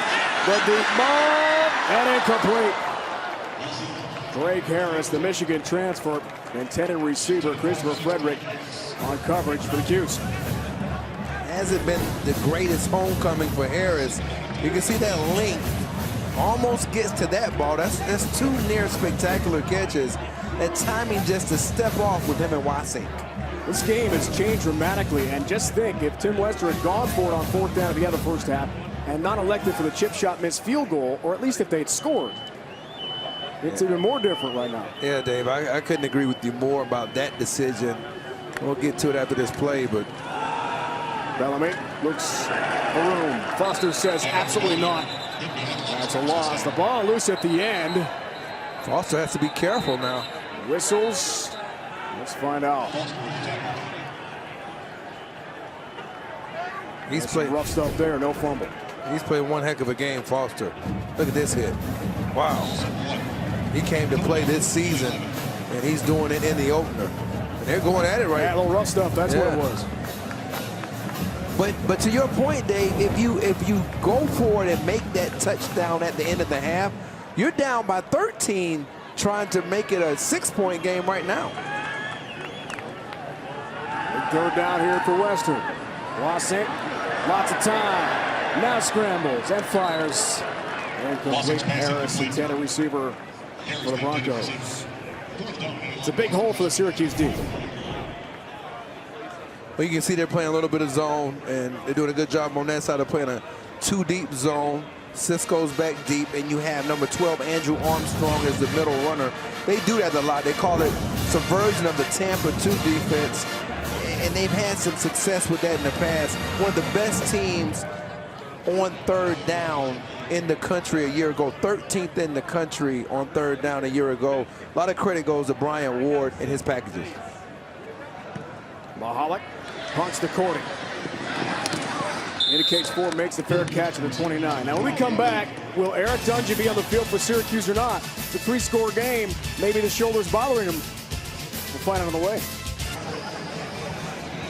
All right, Corey, we're keeping a very close eye. Dungey, DeVito, who's going to go in? Mike Lynch, the offensive coordinator, was meeting with DeVito, giving him some last-second instructions. Looked like he might go back in. Then Dungey was near the field. DeVito. And it's going to be DeVito. How about that? Returns to the field here. I'm just going to say it. Dungey's got to be hurt. There's no way he wouldn't come back in the game at this point. I'm starting to agree with that assessment. We were talking about it in the break, and you want to see DeVito, but now the game is at a point where it can go either way in terms of them getting back in it. All right, freshman show for now. Handoff. Dante Strickland breaks a tackle. Devontae Ginwright comes up and a lot of contact. There's no gain. Big hit. The bottom line, DeVito is in the game, and he's going to have to get back into a rhythm or get some type of rhythm. Maybe they go with a quick hitting pass so he can establish it. On second out, fake to right. Passing. Dante Strickland to catch the spin. Almost broke that deep. Ginwright knocks him down. Big pickup. Gain of 22, first down. You're going to see Strickland. He's going to come right here and run a little angle route, and he puts the ball right on the money. And that's that accuracy we were talking about. Fake pitch. DeVito keeps. Big pickup. Ginwright has been active. Makes the tackle. Another first down for the Orange. Chains move. Quick feet for the freshman from New Jersey. It's a gain of 13.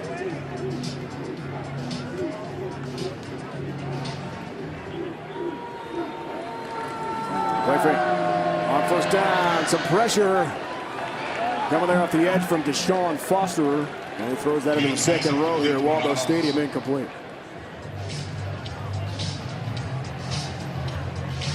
Foster shaking up.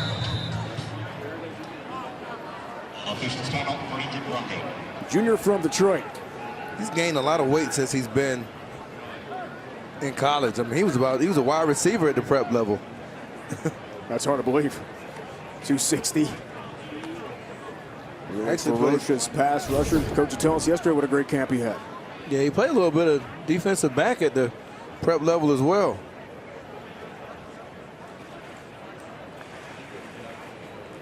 I don't really know where that happened at. Foster was a walk-on in the offseason, awarded a scholarship by Tim Lester and the Western staff. Timeout on the field from Kalamazoo. Since we 5 tackles, 2 tackles for loss. Defensive line, special teams play last year for Deshaun Foster. Off under his own power. That's the good news here at Western.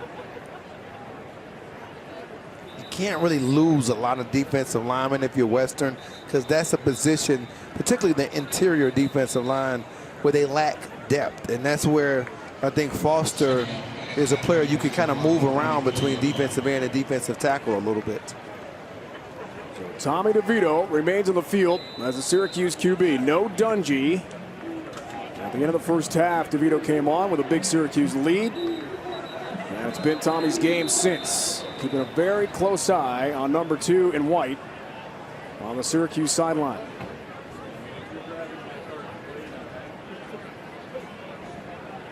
"26 career starts for Dungey, but he's missed 10 games due to injury. It's been a rough ride for one of the most talented athletic players in the country." It's a valuable experience for DeVito, and it's valuable beyond just whether or not Dungey's injured, because if he happens to be out of the game or won't play anymore tonight, you're going to have something you can fall back on from a game experience perspective to teach DeVito. Foster to the locker room. The rushing yards we saw a moment ago from Dungey are just shy of the Syracuse single-game QB rushing record shared by Bill Hurley and Terrell Hunt. 156 is the single-game record on the ground for a Syracuse quarterback. Second down, draw play, DeVito. Breaks one tackle, race the stop.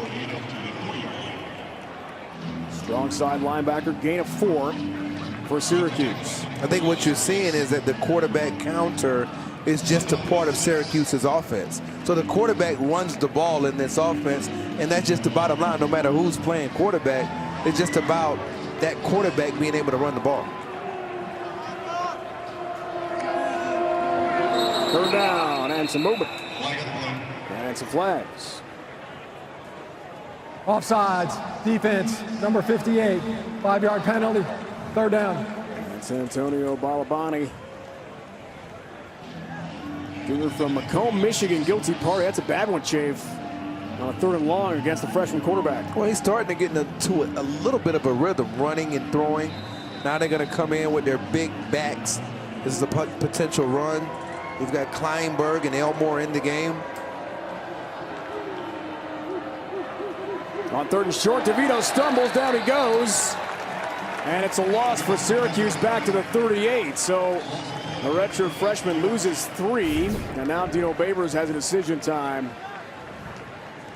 Well, that was on Service. He just tripped over Service's foot. Service stepped on the foot. Normally this would be a situation that they would go for it in quite a bit a year ago. But they've won the field position battle all game. I think that's the decision here. Back them up and make them drive the field again. Reed back to receive the Hofrichter punt. Sterling, the 3rd-year Syracuse starting punter. Dalrymple, Florida. Rugby style. Looks for the corner. It's a good kick. To Bradshaw. Grabs it at the 4. And Western Michigan, tough field position to begin this drive. 34-yard punt for Syracuse kicker Sterling Hofrichter. Hey. Syracuse up 34-14, 3rd quarter, but a big drive for Western on the way. Chambers, we check in with tonight's Geico difference makers. Eric Dungey out for now, but a great first half. Yeah, I mean, well, the percentage is a little bit off, though. 4 out of 15. He did it with his legs. But if you were grading him as a passer tonight, he had the 2 big passes to Custis. And there's Custis, who I think has been huge and has given them some hope about finding that #1 target. An uneven night right now in terms of the final analysis because Dungey's not playing. From the 5. Wasink, pistol. As goal line throws on 1st down. Reed the catch.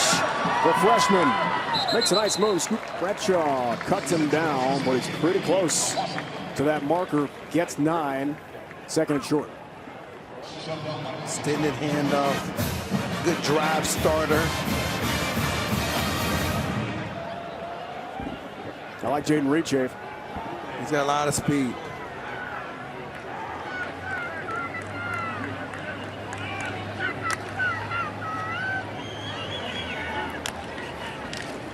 On 2nd and 1, Bogut trying to push Frederick backwards, and that second spin did get him enough for the 1st down. And a change move for Western. This is a huge drive, Corey, right here for Western Michigan.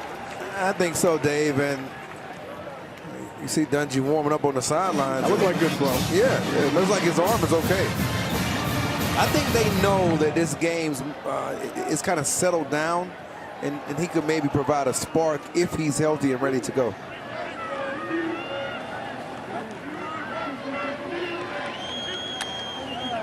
First down, play fake for Wasink. Some pressure from the edge.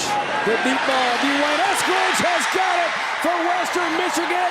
It's a sprint to the end zone. Touchdown for the Broncos. Dwayne Eskridge, 84 yards.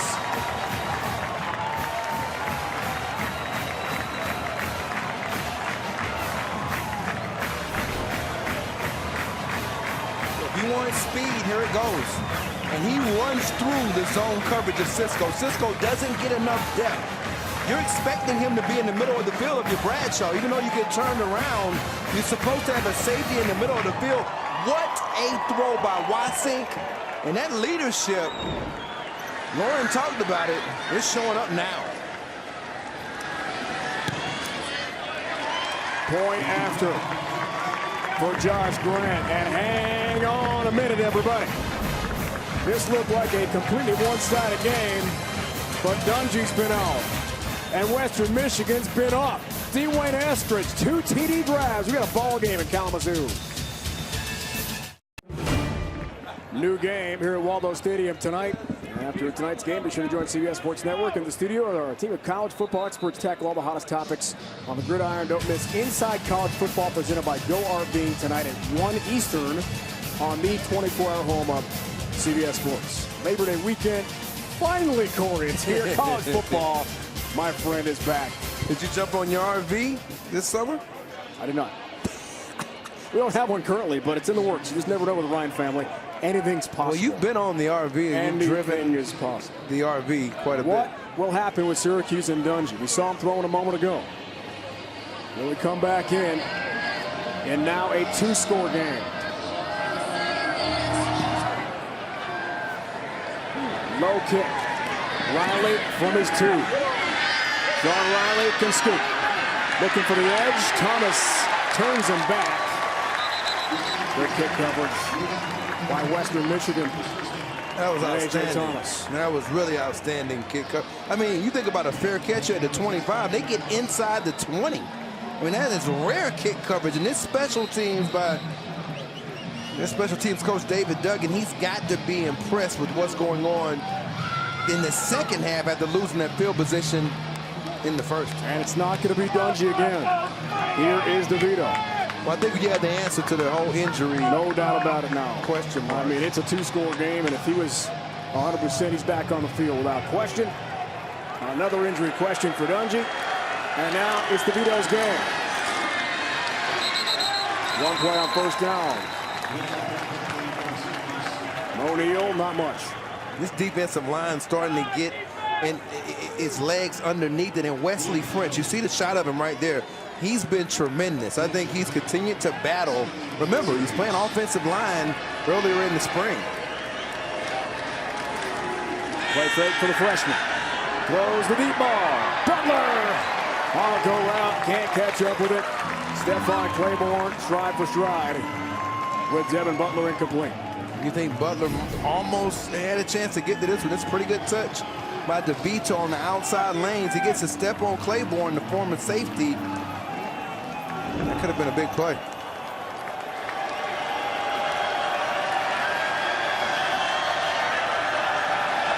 This crowd is energized and rocking now.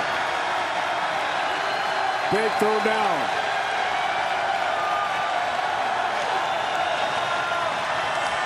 DeVito, some heat.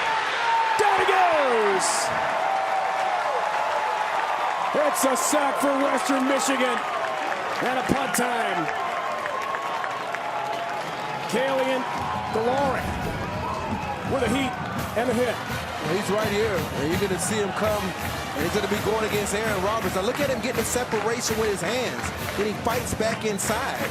That's a good job of being able to two-hand post the guard, and then once you get the separation, keep your vision, and then get inside and make the sack. The defensive line, we were wondering, would they step up? Boy, have they in the second half. Off Richter punting again. High kick. Reed, the freshman, makes the grab. They are caught at the 34. Second half. A run for the Bronx here, Che. Well, you watched the USC game a year ago. Plays like this got them back in the game. Turnovers. Najee Clayton causes it. Fayed with the recovery. And then they come back. Wasik, I'm going to find one of my speed merchants on the outside is Reed. And then I'm going to go back over here to Eskridge, make you miss Bradshaw on the outside, and go down the sidelines with that high step in the 10.51 speed. I like your 21 flat speed in the 200 meters. You can run away from them on this post. And we're back in the game. Wasik, the junior from Grand Rapids, hands off to Levante Bellamy. And he's ahead for about 3 on the first down run. This half is all Broncos. Tim Lester's team has turned the tables on the orange. This year, Dino Babers did not allow his players to talk with Tim Lester, some of the guys who had been recruited by Coach Lester at Syracuse, like Eric Dungey, pregame. It backfired last year against Middle Tennessee. It's going to be post-game celebration and reunion. Bellamy breaks a tackle. Bellamy breaks another. Here he goes. Levante Bellamy. End zone touchdown, Western Michigan. How about these Broncos? Wow.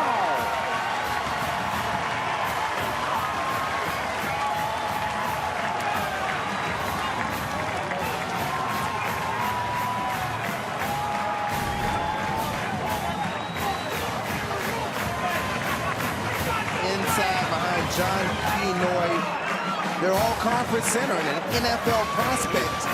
Run behind him. They've done it all night inside. When they've had some of their bigger runs, Odell Miller, number 38, has been in the game. Another good block by him as well. Grant has the point after. What was once a blowout for Dino Babers, 34-7. is now a one-score game. You can see the block by Kenoy on Whitner, and that block puts really Evan Foster in a tough one-on-one, and then Bellamy's lower body strength to get away from that tackle by, you see Whitner get blocked by Kenoy right there, Dave, and then you got Foster miss. That one miss, you can't miss against this kid, because when you miss against him, it's over with. Look at the Buffalo game last year. That's, what, 7 overtime game? 7 overtime game, that's right. And before he left that game, he had a 66-yard touchdown. Similar type concept, but this team understands they're never really out of it with their mentality. Short kick. Galloway. Big tight end and defensive lineman grabs it. And these big guys are returning. One big guy. It's Chris Elmore on the return there for Syracuse. He and Kenneth Ruff nearly 300 pounds each. Now Dungy. We saw him trying to help his teammates out. He is going on the field and returning to the game for Syracuse. I just think it's desperation mode now, because you're feeling like the game is slipping away. You've got to put it back in your senior's hand. First action, second half for Dungy. Pump fake. Here's Dungy on a scramble. Another pump fake. And Grace escorts him out of bounds. Then he gets high with a little contact against Ali Fayed, who's on the bench for Western. I mean, emotions are running high here. Dungy was lucky he wasn't flagged. Watch this at the end of the run. That's Ali Fayed. Look at that. Oh, yeah, that's definitely. Wow. And even Fayed, I mean, credit Fayed for keeping his cool, and Dungy, he doesn't care. The officials missed that one. No doubt about it. Dungy, trouble. Dungy, scrambling again. Avoids one hit. Grace with a strong contact along with Trayshawn Hayward from Western. And look at the energy and emotion now. Flags fly. Dungy is fired up. Another penalty flag flies. And another. And another. We're going to have multiple unsportsmanlike and personal foul calls coming up here, and maybe players DQ. When you see the second flag from officials or a hat flag because they don't have a flag, it could be trouble. Let's sort all of this out.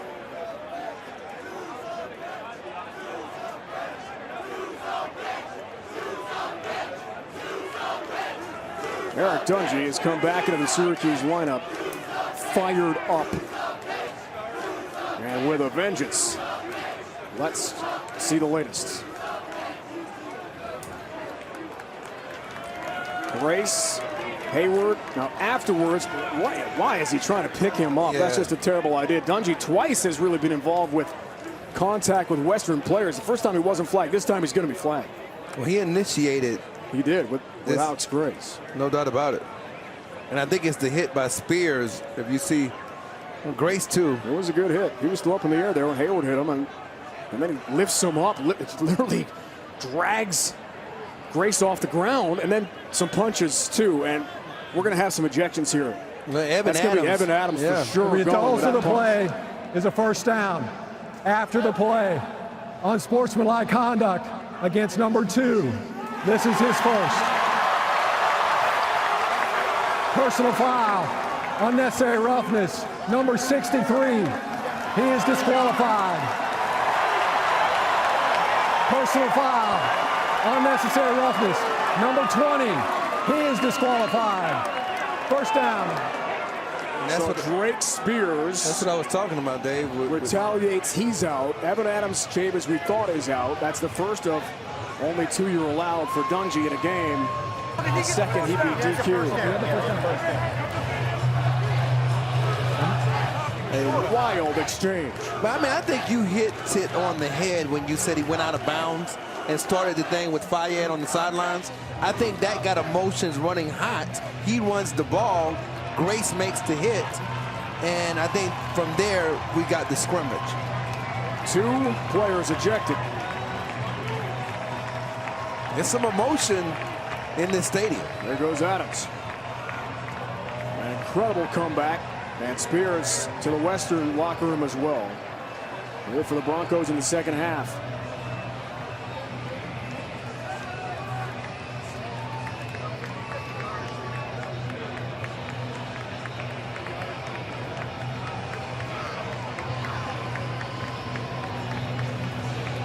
Has some video review here. There were a lot of punches thrown, a lot of pushing and shoving, Chave, at the end of that exchange. And Jeff Heiser, our referee tonight, will go to the monitor. Dungy easily could have been flagged with that out-of-bounds hit against Ali Fayed. Yeah. And in that case, it would have been a second. Right. Now, I know you wanted to get him back in the game for this type of leadership. I just don't know that you wanted to go this far. With that run, Dungy now up to 158 rushing yards and 11 carries. That is a brand new Syracuse single-game quarterback rushing record. The officials, by the way, are reviewing the spot. The knee goes down to make sure they had the exact spot for our next play from scrimmage. Looks like it's short of an Orange first down. The more I look at that replay, it looked like Dungy may have been just trying to pick Grace up.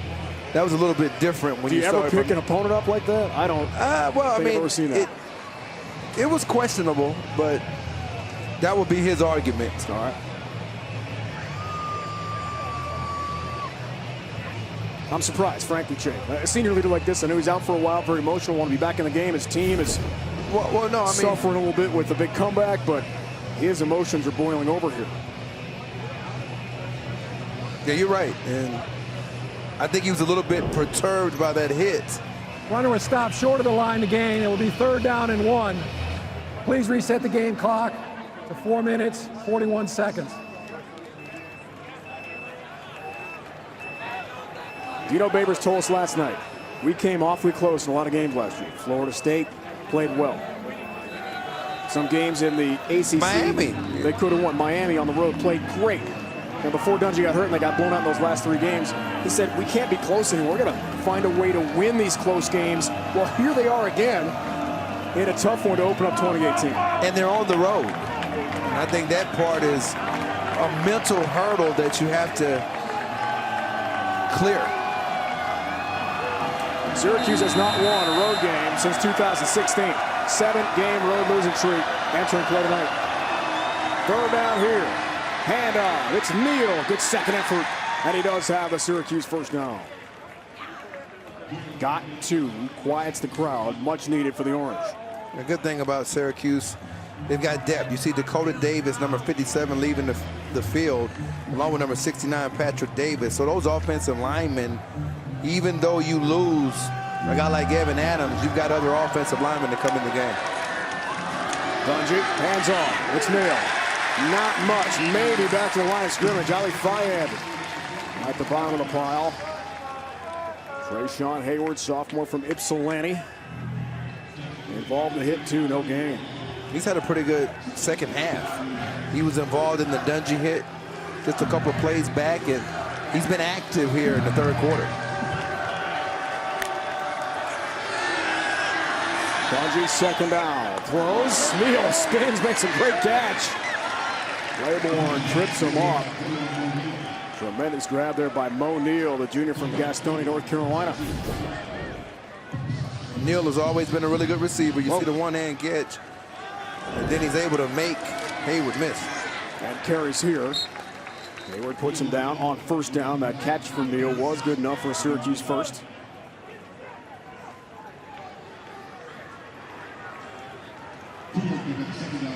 Dramatic storyline with Dungey leaving the field at the end of the first half. Returning here in the third quarter with his team in need of some momentum. Dungey, the play fake. Custis can't catch up with it. It's incomplete. Anton Curtis on coverage for Western. And they're seeing Justin Tranquil sneak up around the line of scrimmage. And that's why the middle of the field is wide open. And so they're looking to see kind of where he's at. And pretty good read by Dungey that just couldn't make the connection.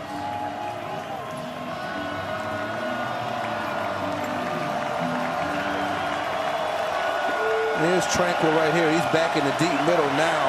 So he should have some man coverage on the outside. Big third down conversion attempt here for Syracuse.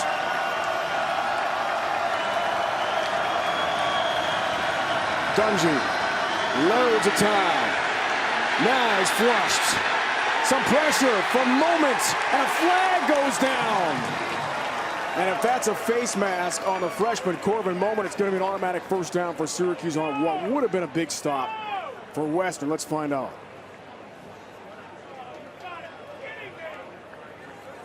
Personal foul, defense. Face mask, number 56, 15 yards, first down.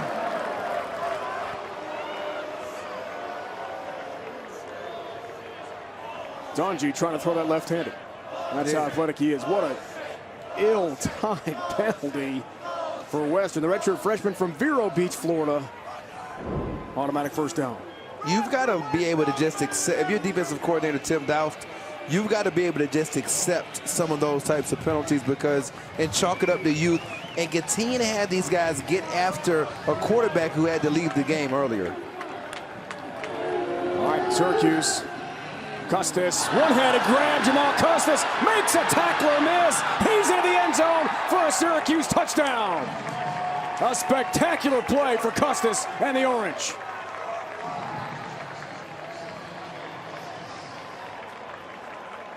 And Syracuse strikes back.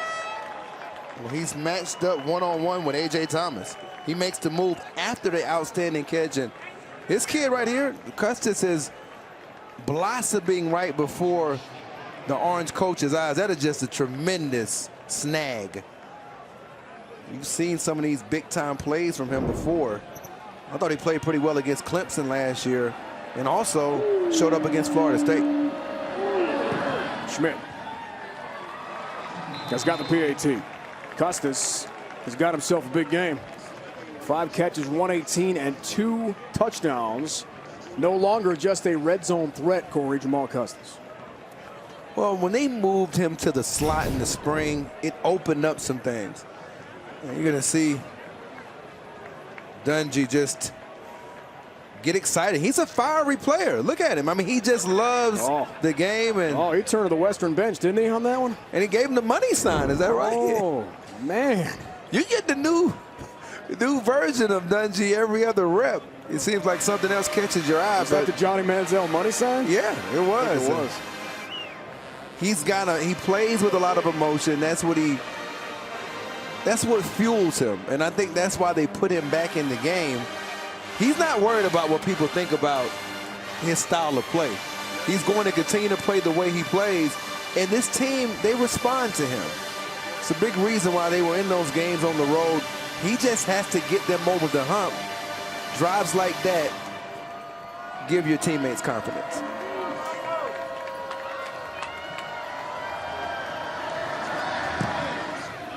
Hoff-Richter. And Bellamy calls for the fair catch. Would have been a touchback to the end zone anyway, but for that brand new rule in college football. Eric Dungey's in motion, boiling over Ali Fayed. He could have been flagged there easily. Chabe was not. And the next play starts some of the rough stuff with Alex Grace and Trayshawn Hayward, and that resulted in 2 players being ejected And Corbin Moment with a face mask gave Syracuse new life on the drive. Custis cashing in. This has been quite a game tonight, Corey. We've seen it all in the opener. We have, and for Dungey, it's been kind of up and down for him. A lot of big plays. Watson throws. Harris catches. Frederick will shove out of bounds. And the Michigan transfer who caught 9 balls in Ann Arbor for 60 yards in his career for Jim Harbaugh. A couple hours down the road, a grad transfer, 1 season he'll play Kalamazoo. Could be a big part of the Bronco offense this year. On first down, Watson, deep ball, Dwayne Eskridge again! Dwayne Eskridge has had himself a night. Hits another home run ball to the Broncos' speed threat, 1st and goal. Well, you're going to have to open up your hips if you're Scoop Bradshaw and run, and you have to get depth in the middle of the field if you're Andre Cisco. And lost in the Dungey story is Wasink's second-half performance. 1st and goal. Wasink will keep. Wasink will score. Touchdown, Broncos. And how about the response from Western Michigan? What you have, Dave, is one quarterback who wants to get excited and is fiery, and then you have cool hand Luke and John Wasink. That's right. And he's going to do it a different way. Similar results, maybe even better, going under the radar. The junior from Grand Rapids who missed the last several games of last season. Grant the point after. 6-point game again. And we have got a lot of time remaining here at Waldo Stadium. Tim Lester has really gotten into a rhythm, Dave, calling plays. I mean, we wondered whether or not he would get into a rhythm. Now, right here, you're going to have what they call, in a lot of people's estimations, a double post. So you end up taking up one of the safeties. The other safety has to rotate over. He's still expecting some help. And here on the zone read, pretty good block by Odell Miller outside on Frederick. And that allows him to get into the end zone. And you can see he's talking to Odell Miller. He's like, hey, way to look out for me, dog. That was a good block. But Wasink, I enjoyed talking with him yesterday. 3.97 GPA. He got a recent B, his first ever B as an accounting major. And I like your description, the cool hand Luke. He is a very soft-spoken but strong customer. We met with him for half an hour yesterday. I learned quite a bit about John Wasink. Not fiery the way Dungey is at all. Again, the directional kick.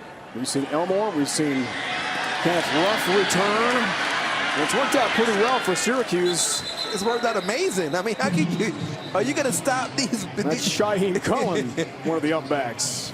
Intentional directional kicks from Tim Lester tonight. I think that's hurt them in terms of the field position all night. I agree. But Wasink, going back to him, he talked about mental toughness and focusing on ourselves. When they were down 34-7, do you think those words came true? He's over there on the sidelines. Like Lauren talked about, seeing him talk to those guys, not panicking. Well, you focus on yourselves when you're down by 27. Now they're down by 6. Dwayne Eskridge smashing his career high of 95 yards receiving. He's got 206 receiving yards tonight. The brand new game again. Moment, the freshman fills the hole, and a smackdown hit. Now we know why Tim Dowse, the defensive coordinator for Western Michigan, is so high on Corbin Moment. I'll tell you what, Guillory has really shown up here in the second half as well. High snap, Dungey, one-hand grab. Dungey, the deep ball. Custis again with a grab. Jamal Custis has had himself a night. Tackled by Claiborne. The go route and the collection from Custis. That's one thing Dungey's always been able to do, and that is throw the ball outside the numbers down the field well. Remember a couple years ago at a Taiwo, Dungey will keep. Eric Dungey. Touchdown, Syracuse. He's in.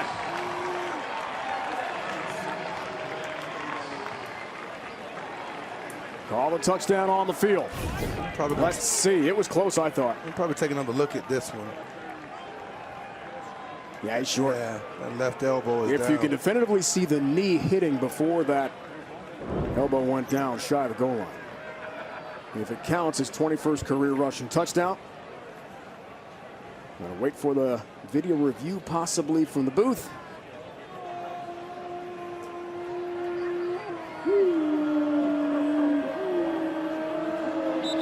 There it is. So we'll take another look. I think it's going to be shy by about a yard. Yeah, it will be. Ruling on the field is a touchdown. That play is under further review.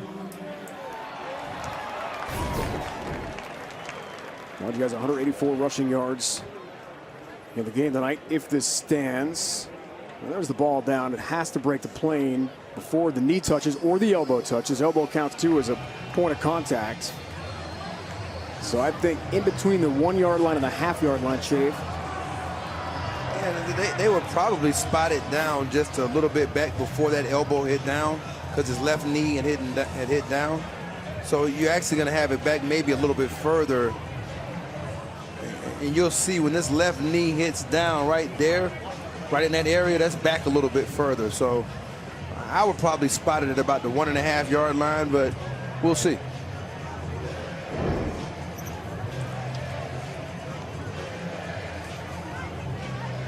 Either way, he's not shy about running the ball.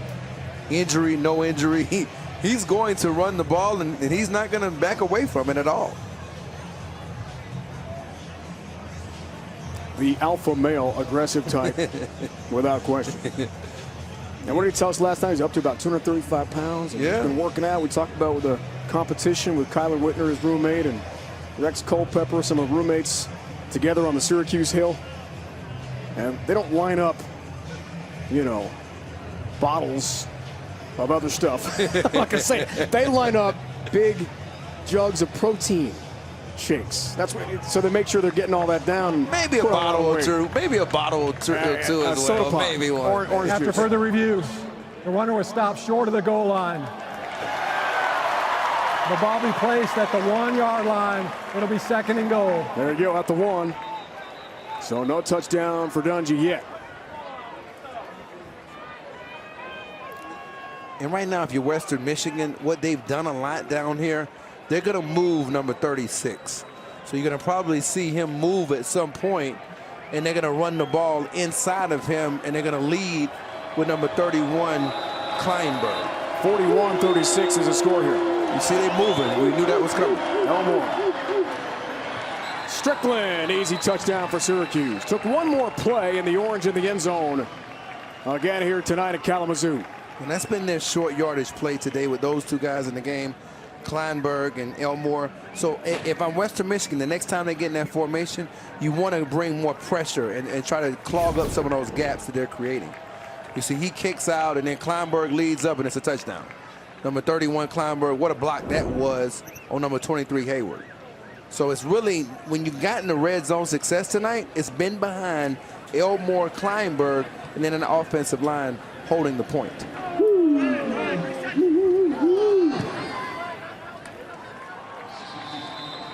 Been a bit of a track meet in the second half, Chave.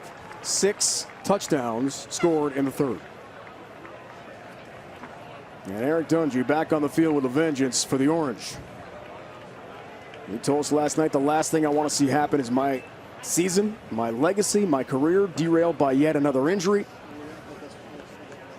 And he said he wants to be remembered 10, 20 years down the road as someone who brought back Syracuse to a bowl game and to great tradition they've enjoyed in Central New York for so many years. Coming up next, Rocky Mountain Showdown. It's a fun game to watch. Colorado State takes on Colorado.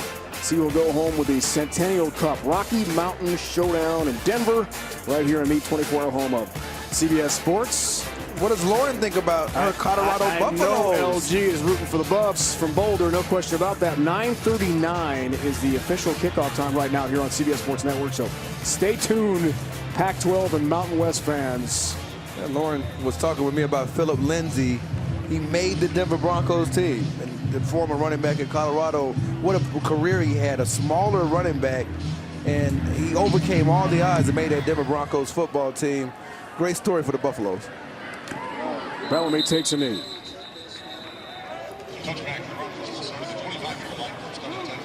Yeah, Carter Blackburn went to Syracuse. He's calling the game. Hey, so there we go. Who's that guy on the left? Well, Who's that dude? I think is that you? Class of '89. That was on the Newhouse School of Public Communications studio. Yeah, you went on to do play-by-play for Super Sports, the regional cable network in New York. You worked for WSTM TV in Syracuse. Channel 3, that's right. You worked for WBOY TV in Clarksburg, West Virginia. Come on now. Got the resume. I love it. Thanks, Jay. Thanks, guys. I scout everybody, Dave. Got just a few Syracuse broadcasters out there, don't we? Pretty proud of that. Bellamy. Guthrie and company stand him up. No gain on first down for Levante Bellamy. Tell you what, Carter does an outstanding job. Oh, it's great. And he's been great for a while. Our CBS colleague, Iron Eagle's son, Noah, is calling the game tonight here for Syracuse Student Radio. Some Syracuse blood going across the way a little bit. WAR FM 88 Sports. Looking forward to Aaron Taylor on that call with Carter.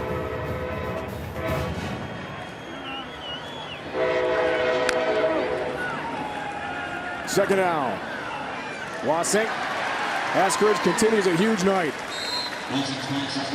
Trill Williams on the stop for the Orange. You know what I've been most impressed with, Dave? I know he's won by their secondary a lot. The route running in terms of how he's improved as a route runner in 2018. 3 complete. Great fourth quarter on the way from Kalamazoo. You're watching college football on CBS Sports Network, presented by Geico.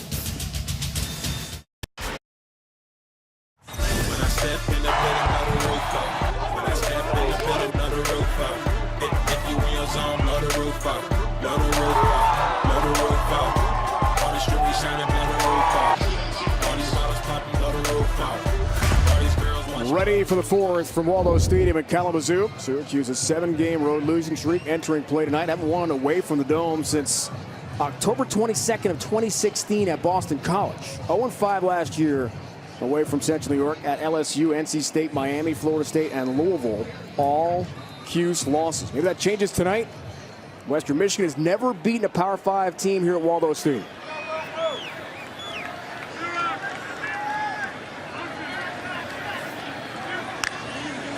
First down. Wasink. Some heat picked off. Kylan Whitner. Interception for the Orange. It's a sudden change. The ball right back to Syracuse. And that was the result of some pressure inside. I believe it was Chris Slayton, their all-star defensive tackle. He beats Mike Caliendo around the edge, and then that causes the errant throw to Whitner. And if you've got to block Slayton, you better bring a 4-quarter game, because he's one of those players that, to me, when you squat over 700 pounds, he's just tough to stop. Former safety, now linebacker. And Wasink, Jay, with his second pick of the night, second career reception for Kylan Whitner. Well, that was a hockey assist by Slayton. That's right. Good analogy.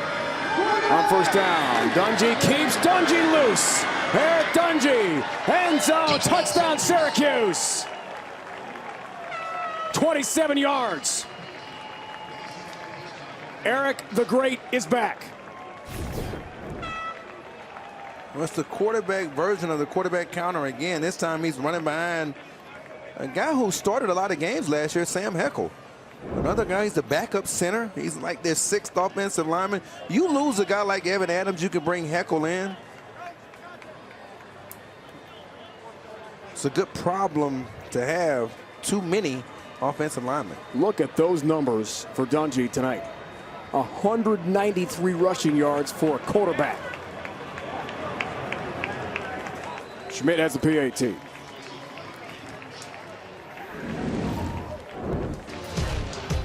You gotta like his confidence. He's got so much swag and so much sauce. I know he likes Cam Newton. He likes to give some sauce. And Elmore saucing it up with him. I love it. The Globe. Eric Dungy pumped up the offensive line and thanked them for opening the big hole that allowed Eric to scamper into the end zone for another Syracuse touchdown. Back to a 3-score game here. Eric Dungy has run for 193 yards and a touchdown. An all-time Syracuse single-game rushing record, Joe Morris against Kansas. 1979, he ran for 252. That might happen on the next carry for Eric Dungy. I heard that name Joe Morris in a long time, former New York Giants Super Bowl champion. Syracuse legend. Jamie Morris went to Michigan, his brother. That's right. Bellamy from his 4. He'll venture out this time. Heavy contact. And he spun down at about the 15. So Chase, second half defense has been optional for both teams here. Yeah, it's one of those things where you wonder whether or not, if you're the defense and you get a little bit of a break, whether you want to get back on the field, right? Because I think for Western Michigan, it seems like they've scored so fast that it's caused their defense to have to get back on the field. And when Dungy returned, I believe that their defense began to kind of lose a little bit of confidence after he made a couple of plays. We have 1,020 combined yards heading to this play right here between the two teams. One key reason this guy, Dwayne Eskridge.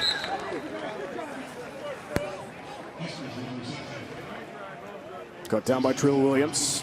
It's a gain of 5 for Eskridge. I don't know if you want to have Reed at 170 pounds as a freshman blocking for Eskridge on a screen. Call it a gain of 6 on second down.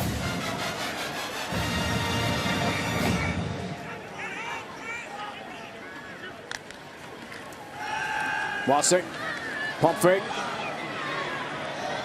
Too tall there for Reed. And incomplete with Cisco on coverage. Now what this is going to do for Western Michigan moving forward, the game that Eskridge has had, you're going to have to get another receiver to step up because teams are going to start favoring over to Eskridge's side. And we'll see if they decide to do that on this play because I think back deep is Cisco again. Actually, they got Cordy back deep now in the deep as a safety. And so let's see if he kind of cheats over. They cheat over to this side. And there he goes. Go down. Catch. Reed, a freshman. A nice pickup for Western. I like the speed. This youngster. Well, when you have these kind of coverages where you're favoring a receiver, you can have some holes in the zone. And I think he did a good job of sitting down for Wasink on that play. Gain of 12. Wasink, play fake. Some pressure. Harris on the goal out on the sideline, overthrown and incomplete to Drake Harris. And if you're Drake Harris, this is really your moment with those one-on-one situations, opening up away from Eskridge.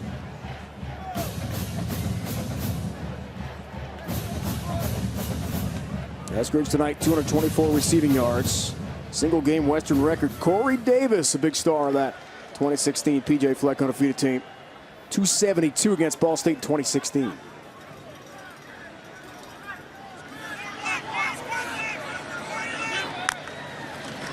On second down, Damari Bogan. Kylan Whitner plugs the hole, drives him backwards. It's a nice hit for Syracuse.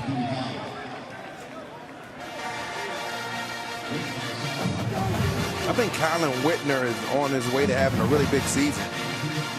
You know, those types of linebackers have made a successful even transition because they can cover a little bit as he's shown as a defensive back. And he likes to mix it up. Very good special teams player, good range.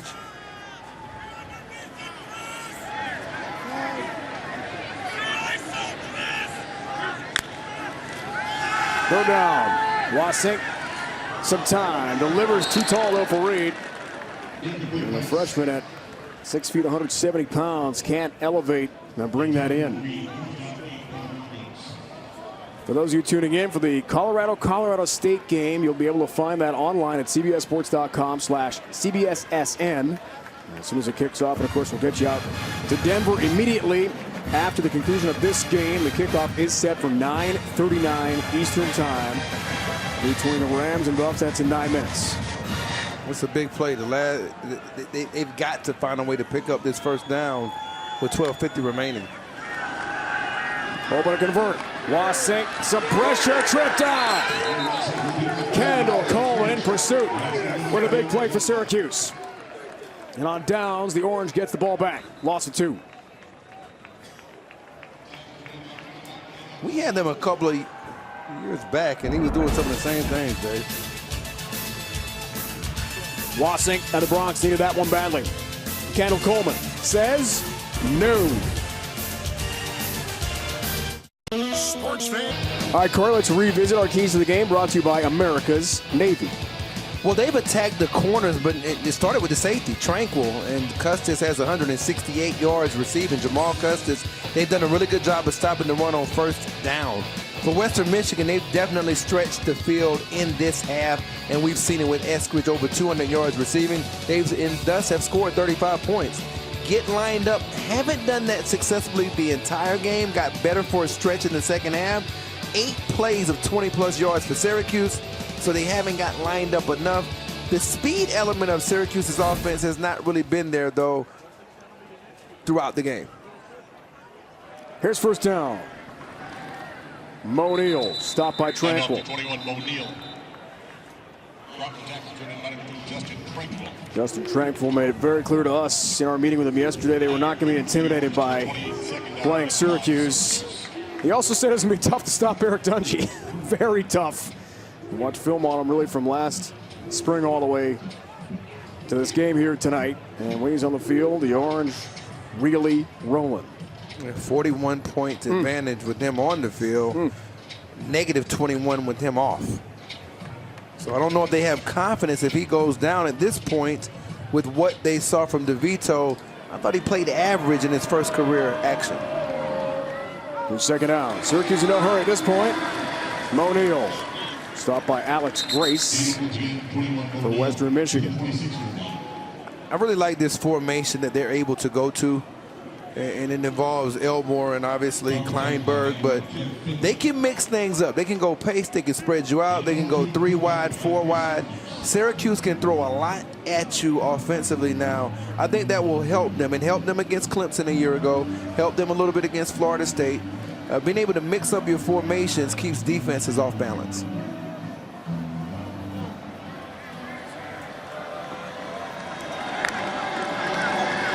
Third down, play fake.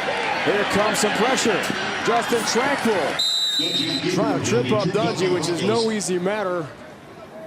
Dungey a little gimpy when it gets up. It's a gain of 4 there for Syracuse. First down. Remember, he had the foot injury and the surgery and the offseason with the foot. And that just got back healthy. Yeah, that hurt him. Right. Tranquil, another player who's dealt with a numerous amount of injuries during his career, dating back to high school. He's out. Dungey's out, Jared. Yeah. Well, remember that foot injury was just, it was 3 days in the camp, he told us yesterday, when he started feeling comfortable? Just 100% when camp started this August. Right. So all through spring, recovered from the surgery and broken foot. And a timeout was called by Syracuse. Dino Babers wants to make sure he's got his ducks lined up in a row here with DeVito replacing Dungey again. Well, the bottom line is, how many yards did we say he had rushed for tonight? 184. You may have to... Sorry, 197 for Dungey. For his rusher. That's a QB single-game Syracuse record, and he's thrown for 184 and 2 touchdowns. Okay, you're going to see Tranquil basically run him down, and you're going to see that weight fall on the back of that right ankle. So, I mean, if it's me, you're up by 20, you're going to have to take some chances and find out if DeVito can play. Dungey got you down here to the 20-yard line. If nothing else, you're in at least 3-point territory. I believe you got to, I guess they're going to go back with Dungey. He's back after the timeout. But, boy, he's been beat up tonight. Yes. You know what I mean? All right. First down. Neal pushes the power forward. About a yard and a half. Corbin Moment trying to step up and make the play. Mo Neal, team's second leading rusher behind Eric Dungey last year, picks up a couple. Second down. Dungey falling there to Custis, and the pass is ruled incomplete. Let's find out. That was a wild looking play. Was he on the ground before he Dungey threw might it? have been down before he even threw it. Illegal substitution against the defense. 5-yard penalty. Second down. Never mind. That won't matter because there's a penalty on Western. That's the pace. They mix up the pace, I think, a little bit better, or they have so far today, than even before. They go fast for a minute, then they slow it down. And you have to remember, we talked about those formations. The personnel groupings change with different people in the lineup, and you've got to adjust defensively.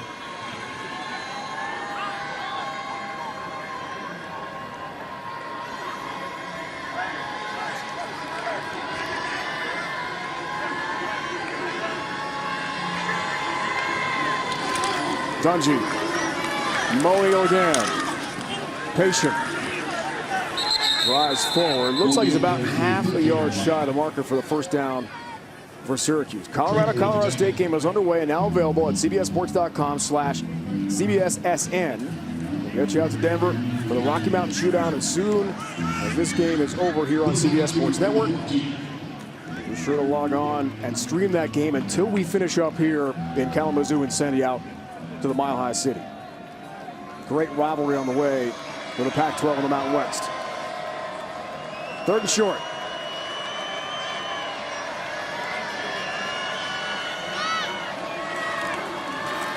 Neal again.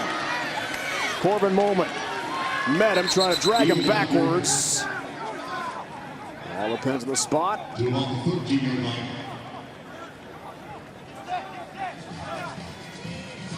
Short fourth down coming up.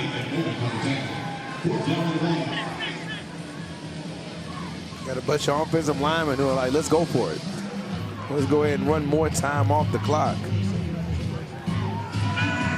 That's Red Zone brought to you by Verizon. Fourth down.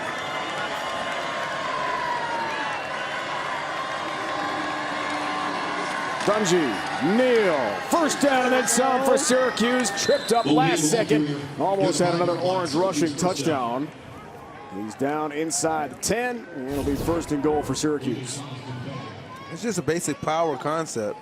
You're going to pull around with Roberts. You're going to kick out with number 36, Chris Elmore. And then he's got to find that little gap in between there, and he shows decent balance. Gets tripped up late. But Neal has run the ball hard today. He got 60 yards rushing for Neal and 2 touchdowns. He's been a secondary story for the Orange, but very effective.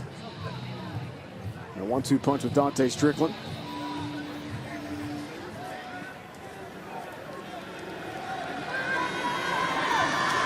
First and goal.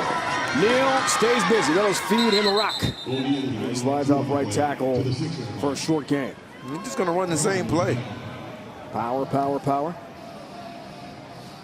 You got to try to think about rotating at some point if you're Western Michigan because of the game you have next week. You're going to go against another team that's pretty big and has a lot of size, and so you want to make sure you got some fresh bodies for that game. And we know our producer Jason Ross wants us to say Michigan. He might be locked into that Michigan Notre Dame game next week, just maybe. No, that's tomorrow. Right, right. But Western plays at Michigan next week. Tomorrow night, you're right. Dungey. Looking for the end zone again. Tripped up at the last moment. That was close. It's a good play by A.J. Thomas. He's shown a lot of length. You see how long his arms are? He was a member of 3 state champion basketball teams. Now he loses it, and you can see a little bit of a basketball ability by him redirecting his path to get him down on the ground. He had a 23-yard fumble return for a touchdown last year against Kent State. His cousin, actually, B.J. Armstrong, you remember him, right? Played for the Chicago Bulls. Of course, Iowa Hawkeye. You kidding me? Big Hawkeye fan. 200 rushing yards tonight for Dungey, even. How about that? Neal again. Corbin Moment has been very busy. A freshman linebacker from Florida for Western Michigan. And his first career game as a Bronco. You may have done some of B.J. Armstrong's basketball games in college, right? I have to look at the timing on that. I don't think I'm quite that old. But I sure was a big fan. Well, you're Bob Costas Award winner, so you checking that resume again, man? Yeah, man. You know I got I was back in the 80s, Corey. I got like a little fact book on you, like that just goes for like days. 3-time Emmy nomination. I appreciate. You gotta give my boy some props.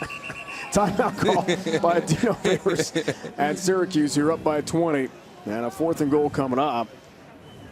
And I'd be remiss, man, not to give some shout out to Chris Gedney, who was one of my good friends and a teammate, and was the voice of Syracuse football for so long. And just want to send a special shout out to his family and let them know that they're going to continue to be in my prayers and a lot of other people's. Chris Gedney was a great man. Syracuse athletics community was so shocked, along with the rest of Central New York, were saddened by the loss of the former All-American tight end this past March. He played with Corey, as Jay talked about, with the Cardinals in the NFL. After his time in the pros, he worked as an assistant athletics director at Syracuse, radio analyst on the Orange Radio Network alongside play-by-play man Matt Park. First game for Syracuse football since his passing, so tragically at age 47. Chris Gedney. Remember when he came up to us, though, a couple years ago in the booth when we were at USF, and just the energy that Chris had. He was always just such fun to be around. He's a great man. 4th and goal. Cuse goes for it. It's stopped. Balabani with a smackdown hit on Mo Neal. And the Orange turns it over. Still a 20-point lead for Syracuse. 5.5 to go here in the 4th. Brent Stover in New York, Colorado. Colorado State is underway in Denver, streaming live at cbssports.com/CBSSN. Early touchdown run. Steven Montez, 7-0 Buffs will get there when you guys are done. Such a fun game, Stoves. Thanks so much for that. Available now at cbssports.com/CBSSN. It had a chance to call that game a couple years back on CBS Sports Network with Lauren and Adam Archuleta, and one end zone is all CSU fans, one end zone is all CU fans. I mean, it's just a war in that Rocky Mountain Showdown. Lots of emotion in Denver tonight. That's coming up when we're done here in Kalamazoo.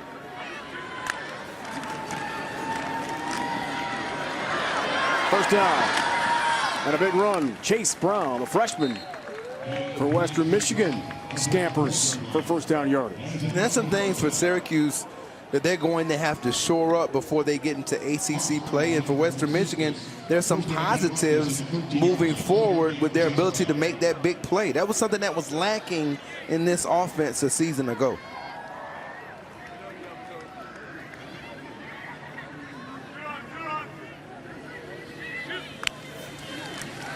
First down, Wasik. Working on career passing numbers. Ricci can't bring it in. It's incomplete. Antoine Cordy on coverage there for Syracuse. And Cordy in his return has been a little bit up and down. Wouldn't you agree, Dave? Up and down. I mean, I think he's had his moments. Had a couple of plays like that across the middle of the field, but got mismatched in coverage a couple times. But for the most part, a positive return to action for Cordy, a guy they need to have really an all-star campaign.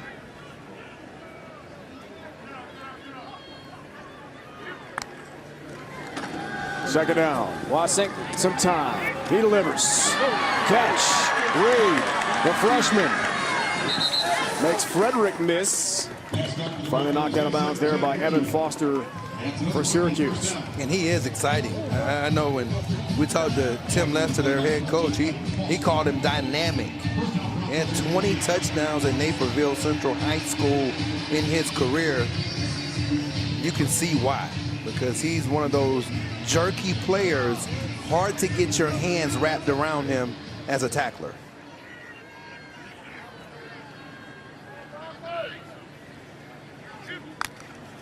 Goes down for the Western offense. Some heat. Wasik on the run. Ian Eskridge continues what's been a fantastic night. Armstrong on the tackle there for Syracuse. Gain of 16.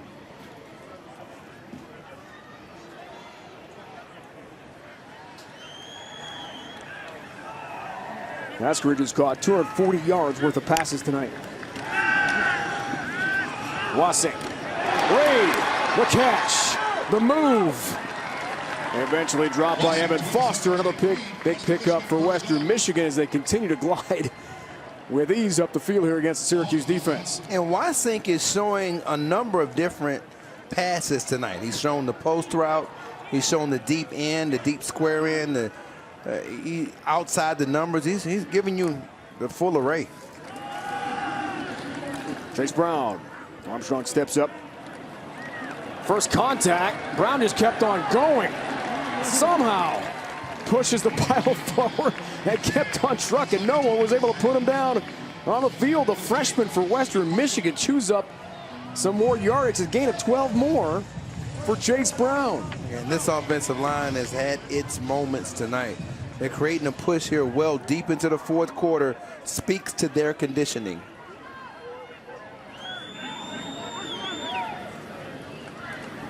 Go Western.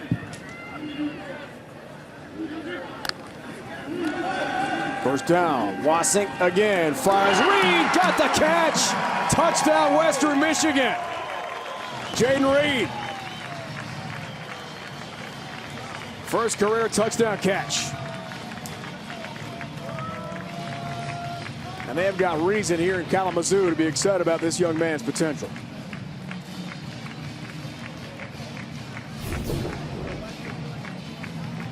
We're going to have him bend in. We just talked about these bend in seams right in front of Cordy.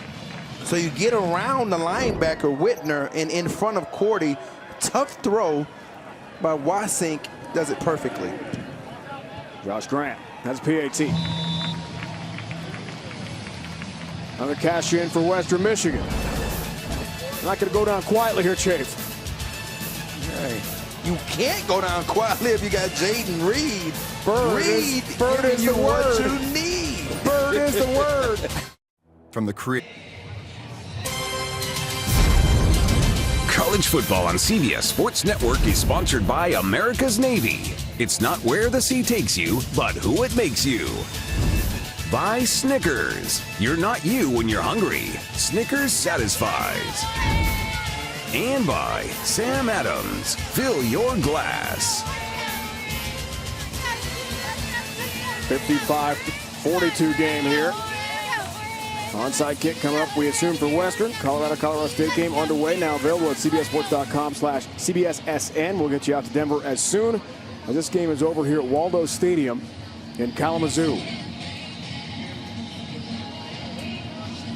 Got to go back 2013 for an onside kick successfully. Didn't try one last year. Try one here to get the ball back. Picked off by Strickland on the bounce. The running back for Syracuse grabs it, and a nice return to boot. This is not, I've been on the hands team a lot, Dave. This isn't easy to do, to catch that on the run. I tell you what, if not for a good angle by Thomas, he could have scored. That was a great play by Tonte Strickland. Put those guys on the hands team for a reason. And you go back to Strickland's career, shoot, they aligned him in the slot back in 2015 when Tim Lester was there. So they believe he's got good hands, and he's been a player that catches the ball pretty well. Had 18 catches a season ago. Timeout called by Syracuse. We'll take a break here in Kalamazoo as well. This is an insurance commercial. Eric Dungey back in the field for Syracuse. He's run for 200 yards tonight. No touchdown. He's thrown for 2 touchdowns. Most ever by a quarterback, not only in Syracuse history, Chave, ACC history. 200 rushing yards tonight for Eric Dungey. Well, he has instincts as a runner, and I think that's the thing that separates him from a lot of people. Hands off the middle here on first down. 2 nice moves and gain some real estate. Picks up 6. There was a jump cut in the hole against. Trayshawn Hayward shaking up here, Chave. That's who it was against. It was a really slick move. And that's what you kind of get from Neal.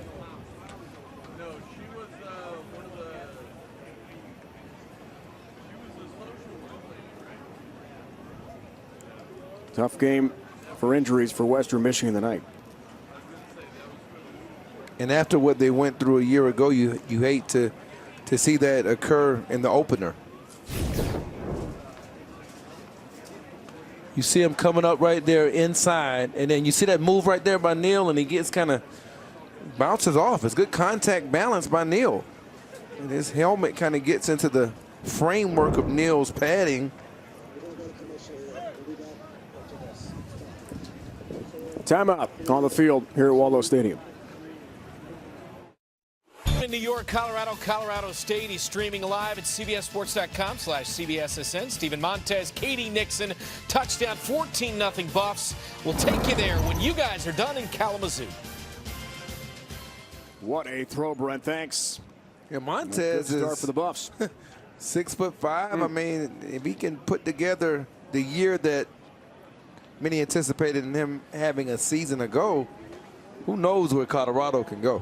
Trayshawn Hayward, sophomore from Ypsilanti, being attended to by Western Michigan trainers.